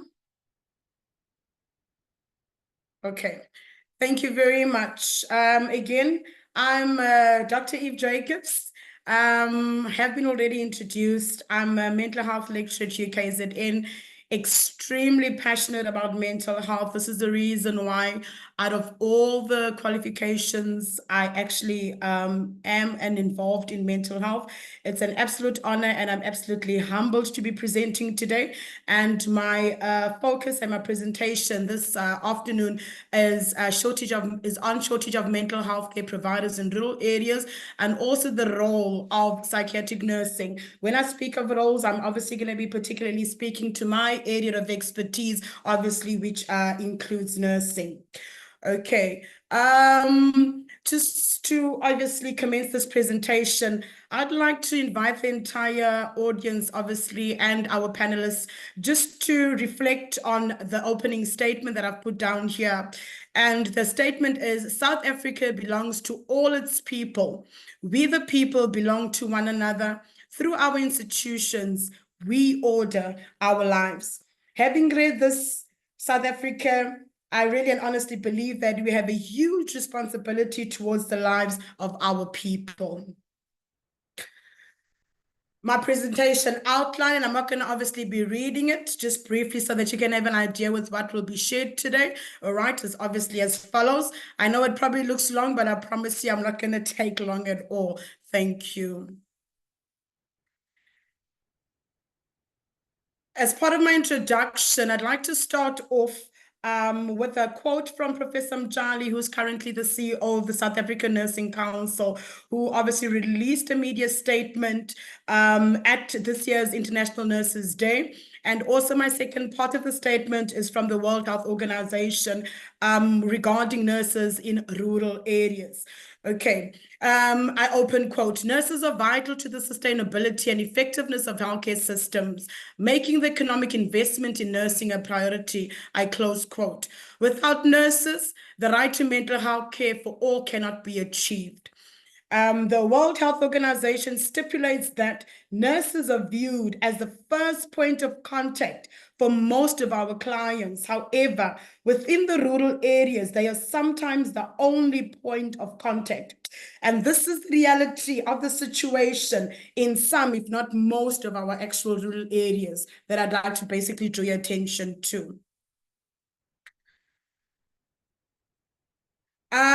Just for interest and also as well for the purpose of the audience who obviously are not within the healthcare field, I just thought I'll just highlight, I'm not going to be talking to this too much, but categories of the nurses that obviously we do have within South Africa. And when you basically look at the slide, you'll see what used to be the previous and the old phased out education and training system, and obviously has been replaced with the current and the new education training system. And I just want to quickly draw your attention to the 3-year and the 4-year program, because both of these now specifically only speak to midwifery as being the area of priority. That means when it comes to mental health nursing, the only aspect and exposure they have is just they have this covered only very briefly within their model, in their module, which also raises a huge concern for this already burdened country of South Africa, and also as well the state of our mental health within South Africa. We have beautiful legislation and protocols. For the sake of time, I obviously cannot list, I could have not have listed every single one of them, but I just wanted to list just a few which basically guide mental health practice. And it's important to understand that we've got absolutely amazing sound protocols that have been developed throughout South Africa and are still being developed. But however, we have to understand and be able to recognize and realize that our policies, our protocols, and our legislative prescripts are obviously lacking implementation strategies. I want to draw your attention to the National Mental Health Policy Framework and Strat Plan 23, obviously to 2030. This one specifically highlights the district healthcare system needs.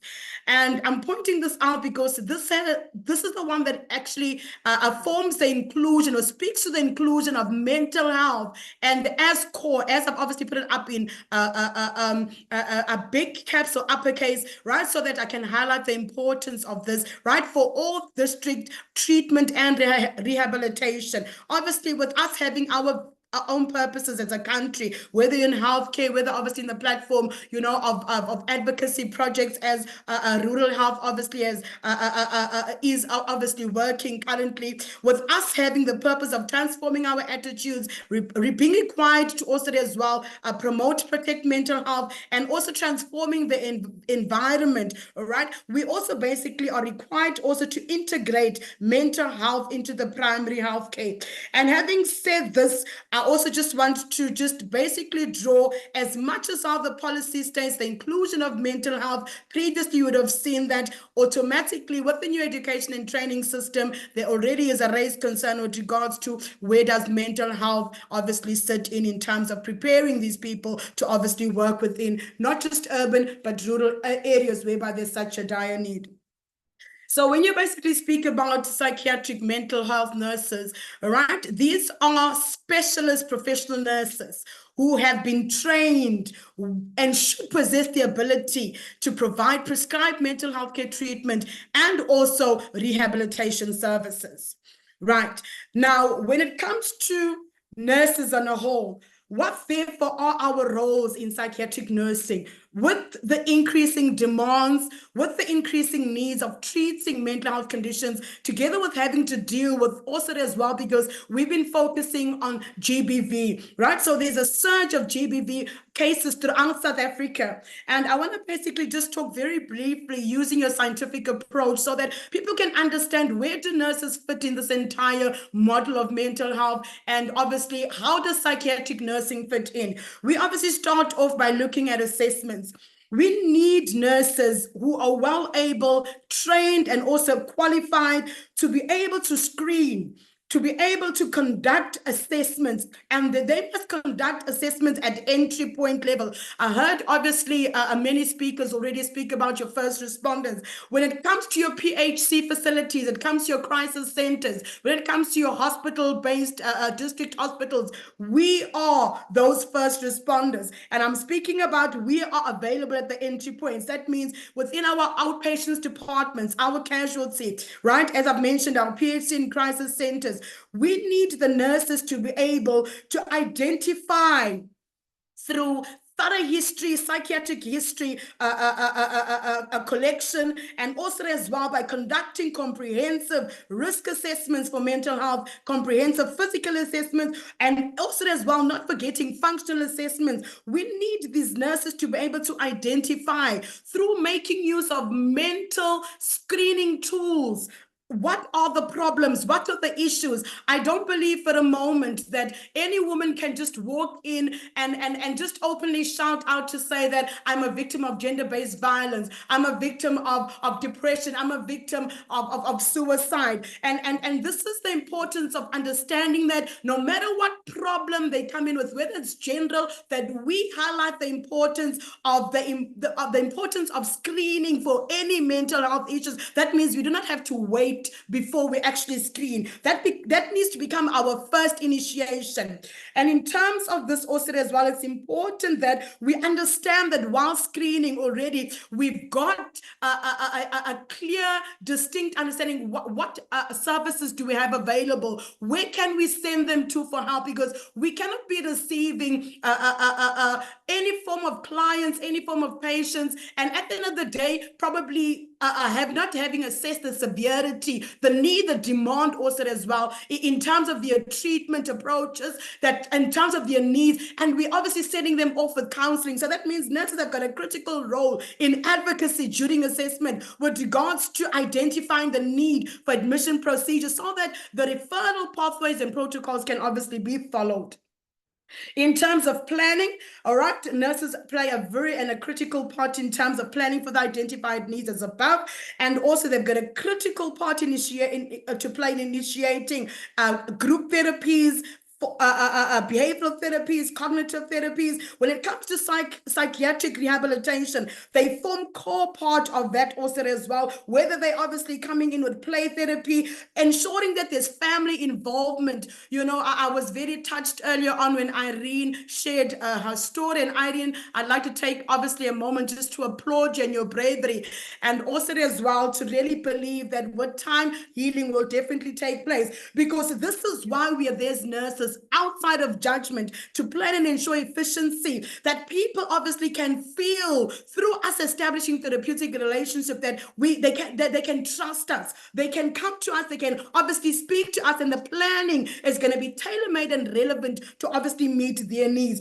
That means in planning, it's absolutely critical. Collaboration is so important. Stakeholder engagement, community engagement. Most importantly, it starts at ground root level. Our MDT MDT, we must work together. It's absolutely important. In terms of implementation, right, whatever has been basically planned, and obviously, and whoever's been whoever is responsible for the planning, we've got to ensure now that there's proper management and monitoring of all the treatment regimes, all the treatment plans also as well. All right, so we've got a huge responsibility to observe. We've got a huge responsibility to report behavioral changes, and also as well, remember our key function, we're there to obviously interact with our clients, with our patients. We're there to involve ourselves concerning problem solving, counseling, providing environmental safety. The idea is to assist in achieving healthy recovery goals. Now, when you are looking at the aspect of evaluation, it's important because we've done assessments, we've planned, we've implemented, and please take note, I'm speaking and I'm including the entire mental health care provider. So this is not just nurses alone, but obviously I'm just pinpointing because this is where I'm obviously subject expert, and also as well through my experiences of having been a manager, all right, in district hospitals as well. So this is why I'm able to project my presentation based on also what it is that I've observed, what I've seen as well. So in evaluation, how effective have our strategies been? Can we identify the gaps? And we need to be realistic when it comes to our planning. Likewise, be realistic, be honest with our practice approaches, be honest with our feasibility of our practice approaches as well, and be honest with the challenges when it comes to obviously practicing as well, and being able to try and meet the needs of our clients also as well. Not forgetting again the importance of your MDT. I'm not going to go into the next part in detail, but I just thought for the sake of this particular presentation that I'll just highlight a few critical areas where I believe in terms of mental health nurse placements, where you should actually find mental health nurses visible. And in honest truth, we need them all over, whether it's rural, urban, in whichever entity, mental health, I really believe, is actually a very pivotal aspect in terms of focusing on one's holistic well-being. But I want to touch on the public school entities, with our child and our adolescents, it's a concerning aspect at the moment when it comes to, we're seeing a high prevalence and rate of depression and suicide within our adolescents, right? Obviously our teenagers, all right? And when you're looking within the rural areas, my heart obviously reaches out because of whatever pressures that are going through, and the magnitude in which they are so quickly to utilize that aluminum phosphide to take their lives also as well. Then in terms of human resource statistics, I obviously think that we can obviously spend days on end, and I could never obviously unpack and give a true reflection with obviously just the amount of time that I have been given with the presentation. But you'll need to understand, as I draw your attention to this table, this is a clear indication of the huge challenge that faces human resources within South Africa. All right. So if you basically look at your psychiatrists, I've just highlighted a few. Psychiatrists, when you look at your ratio to a number of 100,000 uninsured population, and you're going to find, and in fact, when you basically look at studies, I remember I came across an interesting study now in 2024 by Shisana et al., who basically was looking at prioritization of mental health care within Gauteng and Western Cape. And basically they alluded, and their findings revealed that when it comes to psychiatrists, it's such a concern, because you find that the psychiatrists and the psychologists are more within your private sectors as compared to your public sectors as well. And when you do have the psychiatrists, the challenge is with psychiatrists, if you do find one, they are servicing the entire district, the entire community within the district. That means if there's a district hospital, they obviously are required there. There's a regional hospital, they require there. Plus, you'll obviously find your mental health institutions together with your PHC, which makes it very difficult and obviously becomes quite a huge burden, and also as well can be very exhaustive, bring about burnout in the case obviously where their skills are required in order for them to be able to attend to the needs of our clients within the rural areas as well. Same obviously goes for psychologists. I made a very interesting discovery in one of the articles that I was reading in terms of psychologists, and also as well because I do have a daughter that is pursuing clinical psychology, and statistics revealed that at the moment it's like 5% undergraduate psychologists that actually can gain entry into a master's level. I wish Nasreen obviously was still here to also as well confirm that just because of the HPCSA restrictions, all right, in terms of number of enrollment for these people. And when you begin to look at already the increasing burden, the demand and the need for mental health care, you understand? And when we go and we reflect on the social workers who obviously we may find in the rural areas, but however, as much as how we find them, they now have to take on the burden of being social workers, being psychologists, and also at the same time having to carry their own burden of work also as well, which does become very, very exhausting.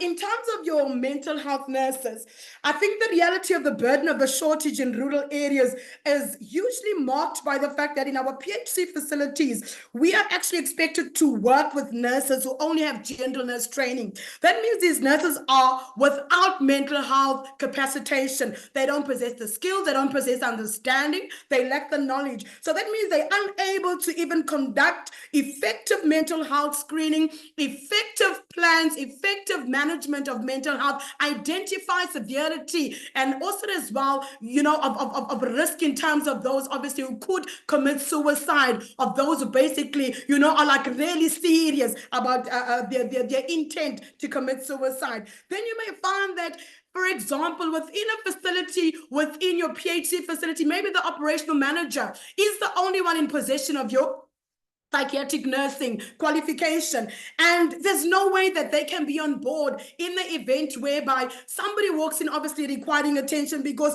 their workload already is obviously of high demand as well. They've got meetings, they've got administration, and overall they've got to ensure that they were their eyes and ears to be able to ensure effective functionality within the district. I've spoken earlier on and I've said to you, we are obviously faced with, and we're extremely challenged with the fact that within the rural health setting, sometimes there's no psychologists at all. And if there are, obviously, it is absolutely overwhelming, because they expected one person to obviously serve the entire district as well, which becomes very exhausting.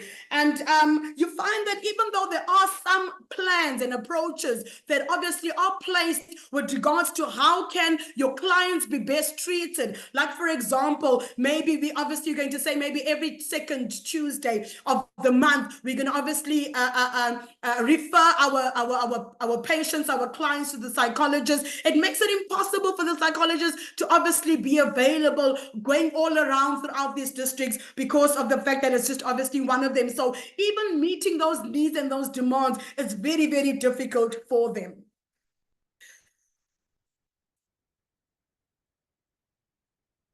In terms of factors that contribute to shortage of mental health nurses, and not only just mental health nurses, but your mental health care providers as well, you've got to also as well, and I'm just going to just touch on briefly on this as well. I know I've got quite a bit of information, but I'm obviously going to be talking in a summarized version to these, right? Training and education, all right? There's a lack of scarcity of skills, all right? Our nurses are not trained, and I'm quite obviously impressed though with the fact that the approach with dealing with the shortage of psychologists, obviously now they've introduced the concept of registered counselors, which we need to embrace, because I believe in task sharing. And all this issue of task shifting, I'm not going to touch on that, but I believe in task sharing, because the need is to obviously reach out at our community. The need is to reach out at the needs of our people.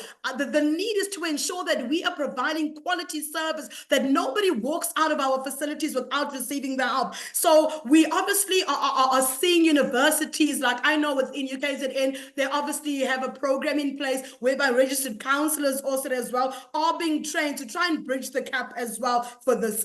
In terms of budgetary constraints, there's no budget to obviously send the people for training. I heard Nazreen obviously speaking about psychological first aiders.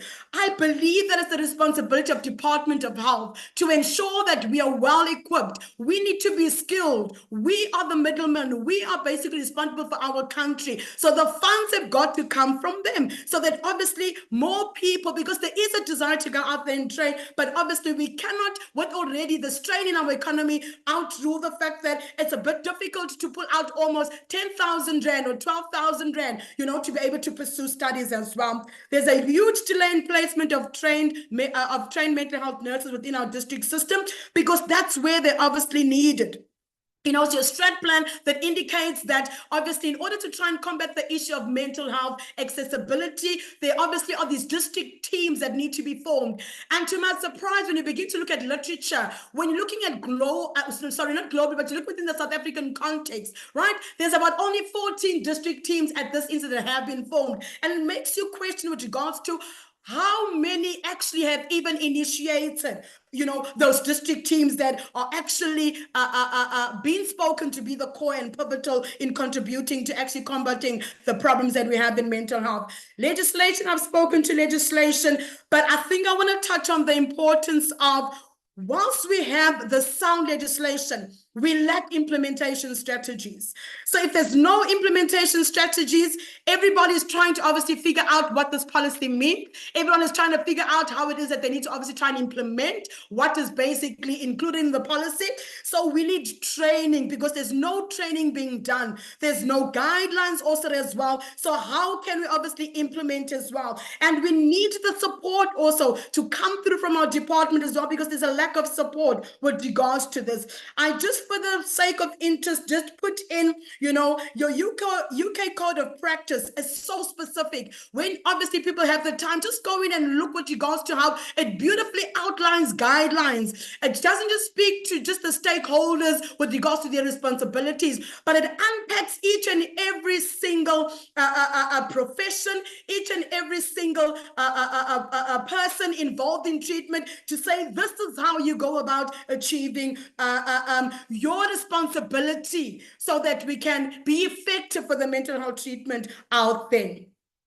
And of course, when it comes to mental health nurses, you got to understand that they are trained, but the most of them that are trained are concentrated in urban areas.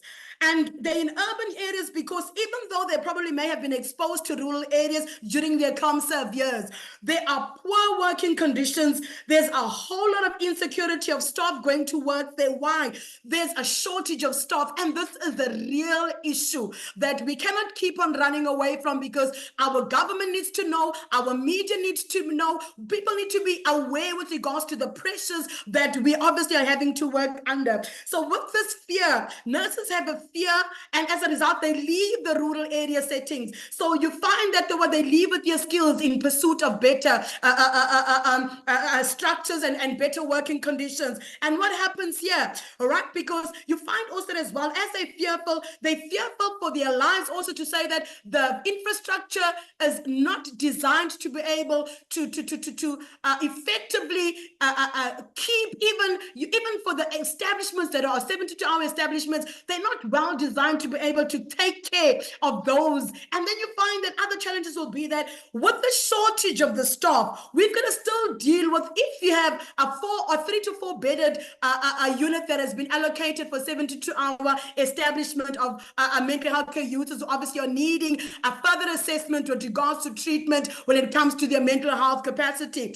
Then because our referral pathways, and because we're lacking the psychiatrists, and because we're lacking the psychologists, then it impacts on the entire referral pathway. So there's delays to actually refer the clients for further management and treatment, sometimes to a point of, instead of having 3 to 4 clients, you end up having like 10 in a ward. All right. And that is obviously a huge concern. Some of the other factors as well I want to speak to is just the nurses having to take on the roles, and also as well the responsibilities. We have to be psychologists at times. Nurses have to be social workers.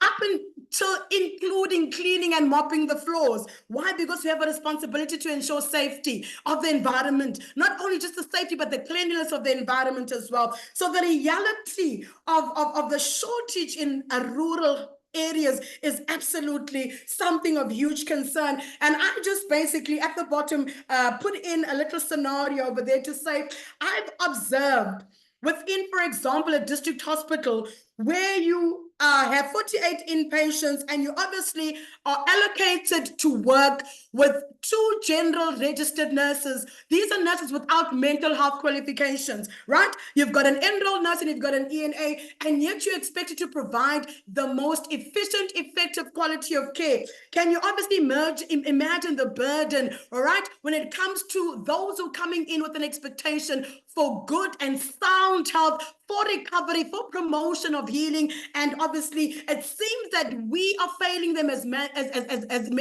medical care providers, and yet it's not us but the system and the huge impact that's related to shortages as well.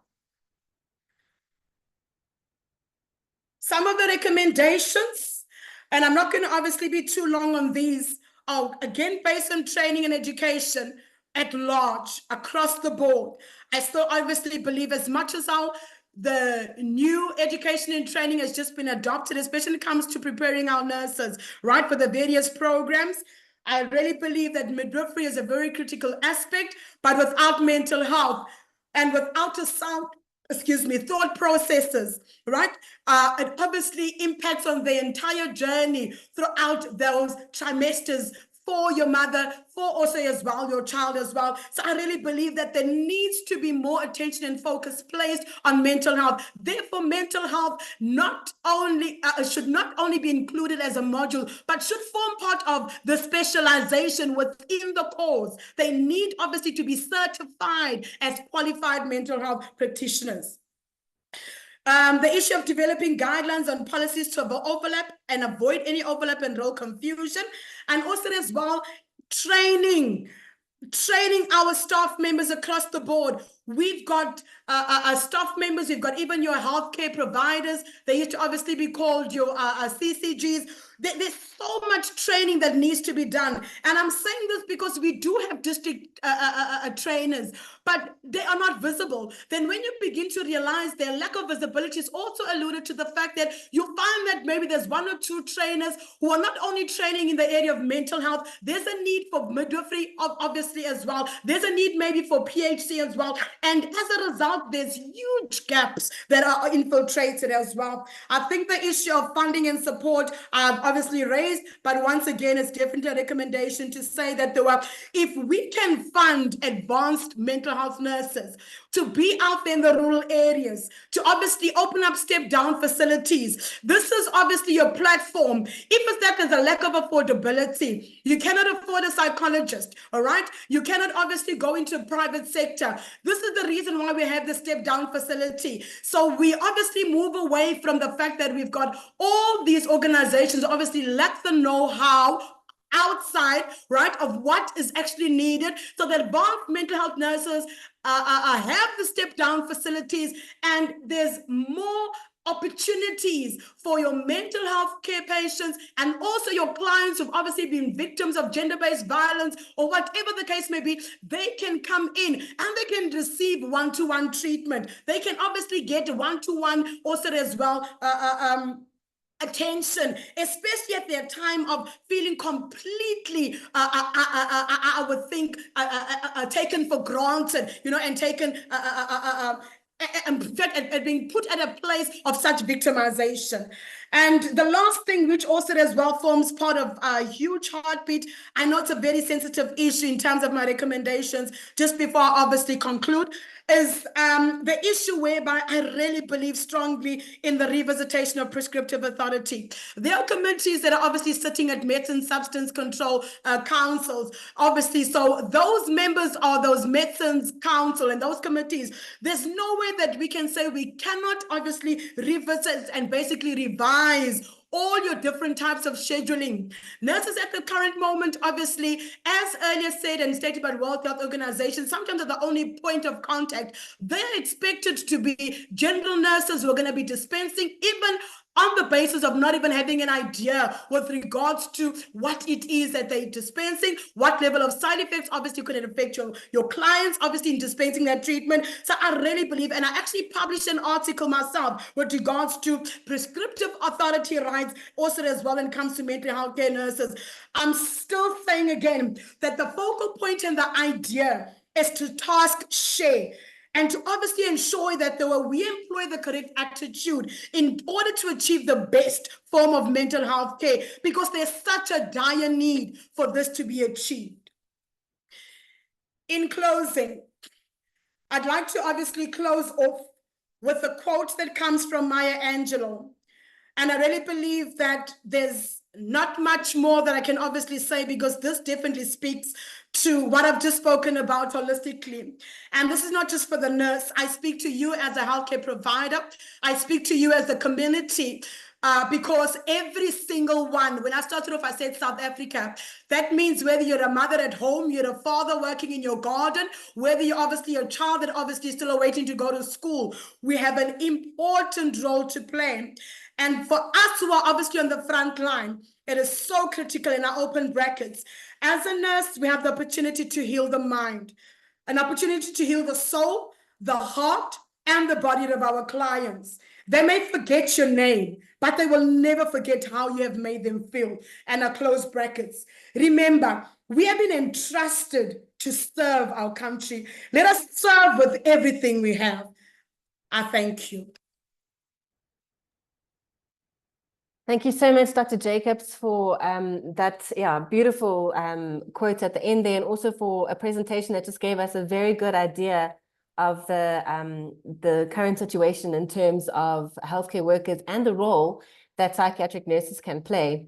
Unfortunately, we are very short on time, and I do want to just give our last speaker an opportunity before we run out of time. But there are some questions for you, Dr. Jacobs, is in the Q&A section. If you could have a look at those, and then I have one or two for you, and then at the end, we will address those once we've spoken to Jabulile.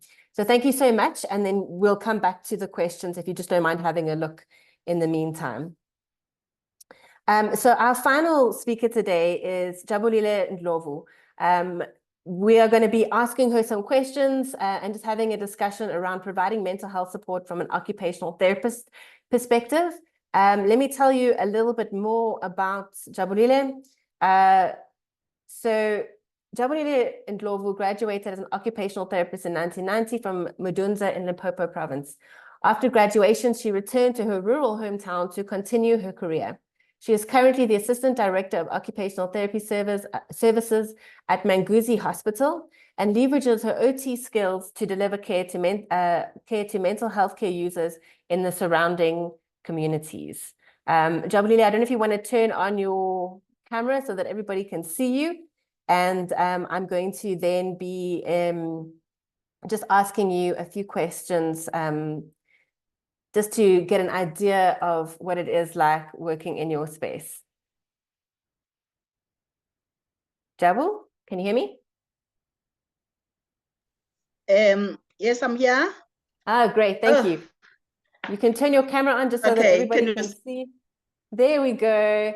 Lovely to see you. Thank you for joining us from Manguzi. Okay, no, sure. I've been baptized with fire. Just sitting here and listening to all these experts. Yeah, passion, Dr. Jacobs. Yeah, I am Jabulile. I'm here.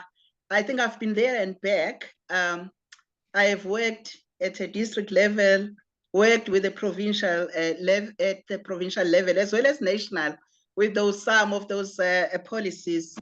And now I'm back at a grassroots level. I am a PhD student as well.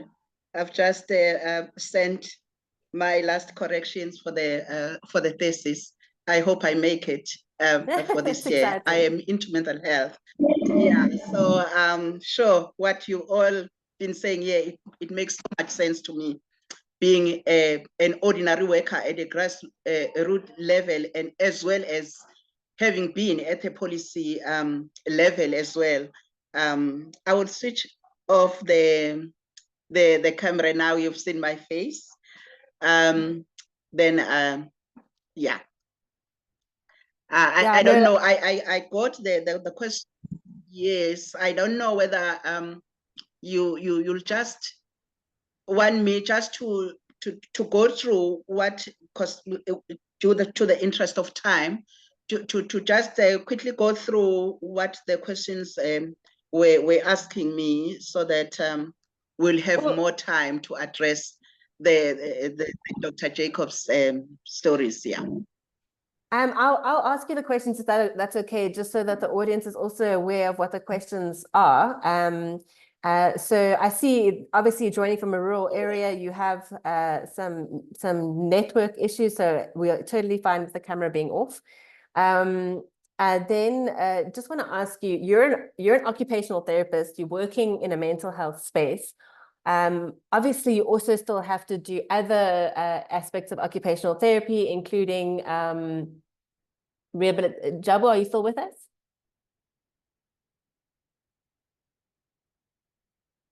I don't know if we've lost Jabu now.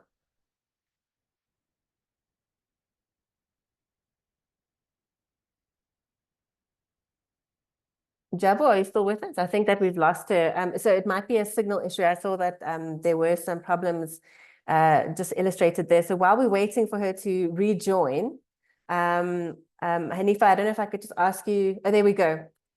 Jabu, I think we lost you there for a second. Can you hear us?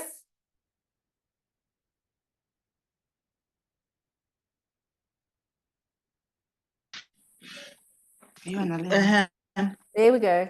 Because now I can't. Can you hear us? Your speaker is not working. We can hear you. We can hear but you. I want to hear her. Check your connection.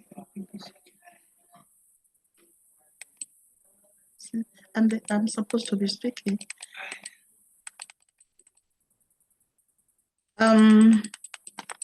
Jabu, we can hear you. I don't know if you can hear us. I'm just going to quickly pop Jabu a message just to let her know that we...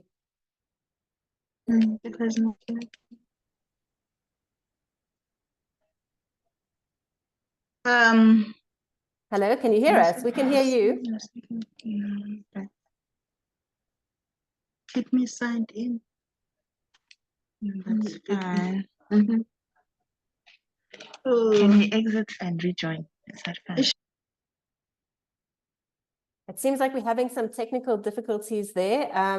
So Hanifa, could I ask you just to maybe message Jabu and just say that we are able to hear her? But then in the meantime, I'm not sure if Dr. Jacobs has now also had to go off the call. All right.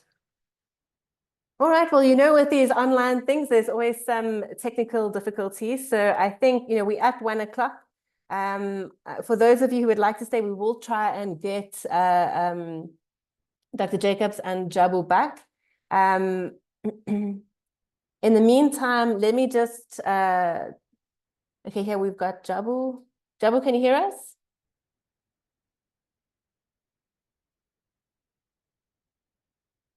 Okay, while they're trying to sort that out, for those of you who do need to go, seeing as though it's 1 o'clock, Jabu, can you hear us?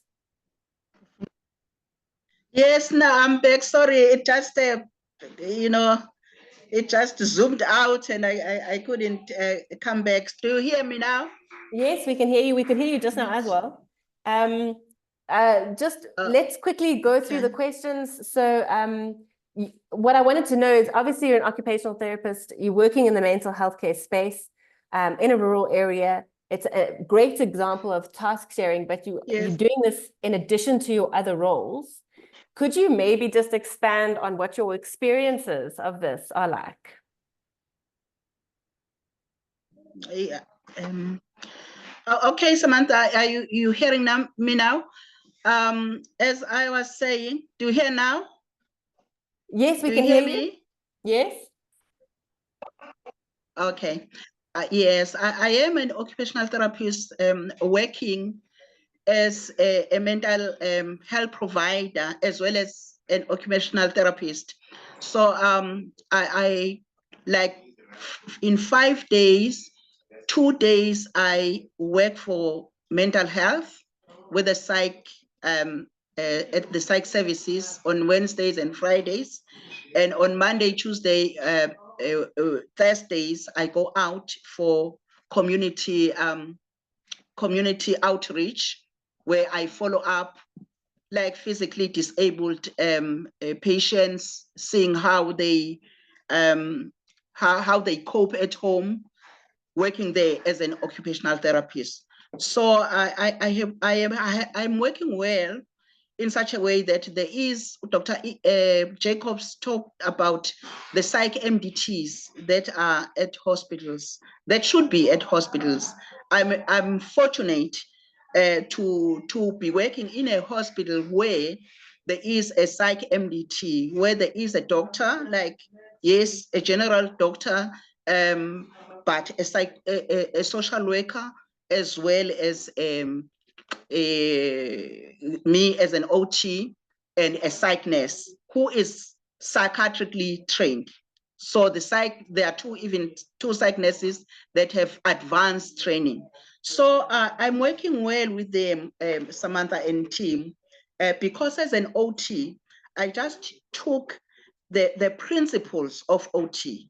OT looks into 4 spheres of life, looks into personal management, looks into social, look into work-related stuff, work, schooling, and also leisure. So I've never gone wrong, because mental health, we deal with a person who has got an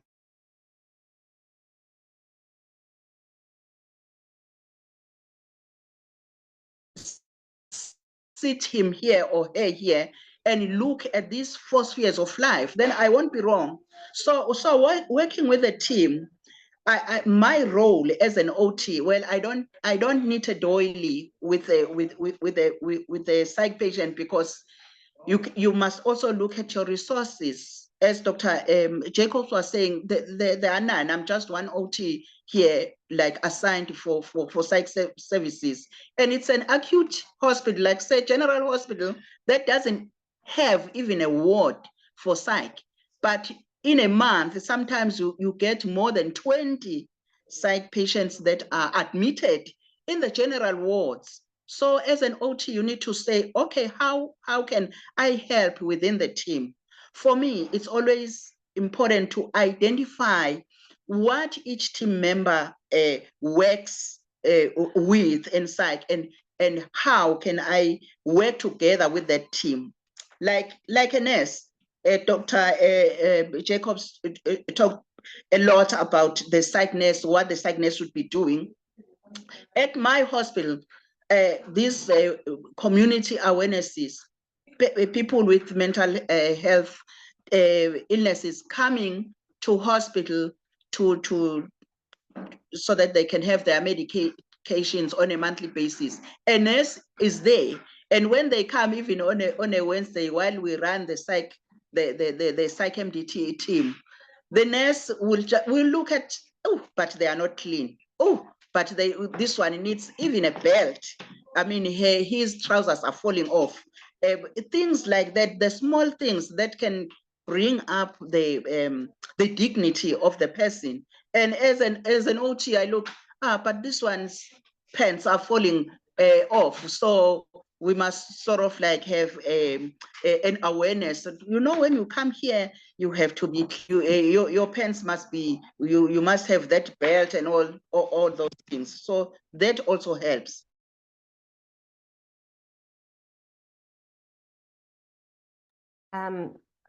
Thank you so much. Jabu, I don't know if you can still hear me. Are you still there?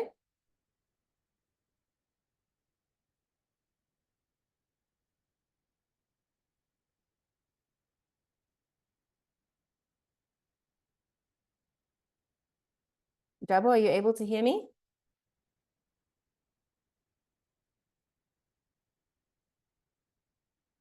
Oh, unfortunately, we are having a lot of trouble. So I think this is a great illustration of some of the difficulties that are faced in rural areas. I think that for the purposes of time, unfortunately, we're going to have to close the webinar. Dr. Jacobs, I don't know if you want to respond quickly to the question that was in the chat.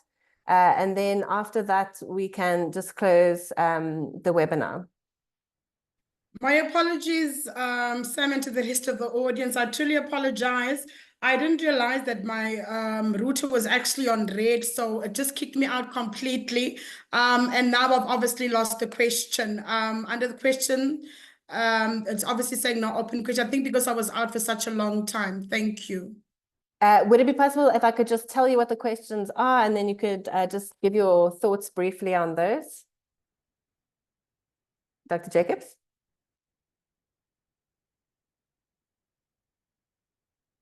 Sorry, you muted. Just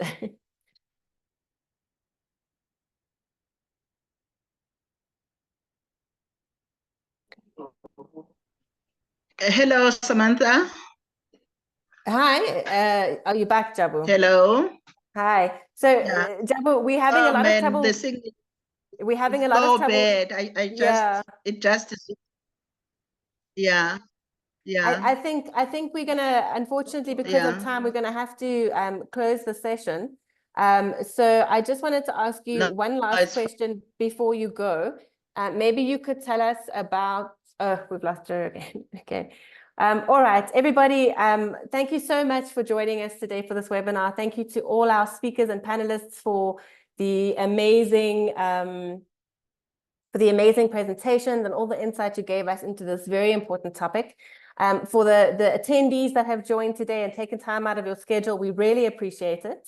And apologies for running slightly over time. Thank you for your patience in bearing with us in terms of the technical difficulties. I'm going to close the session for today, and I'm just going to let you know that there will be a recording available on our website. So that's www.rhap.co.org.za. And you can there go to the media tab and then the webinars tab, and you'll be able to download the recording. So if you would like to come back to this and then revisit it at another time, then you can do so. And yeah, thank you so much for joining us. We'll try to get Jabu on another time to have this discussion or do it in another way. But yeah, in the meantime, have a wonderful rest of your Women's Month. And let's keep working towards eradicating GBV and towards providing great mental health services to our patients. Thank you, everybody, and goodbye. Thank you. Thank you, Sam. Sorry for, I just kept zooming in and out. Thank you. That's fine. Thank you so much for joining us, everybody.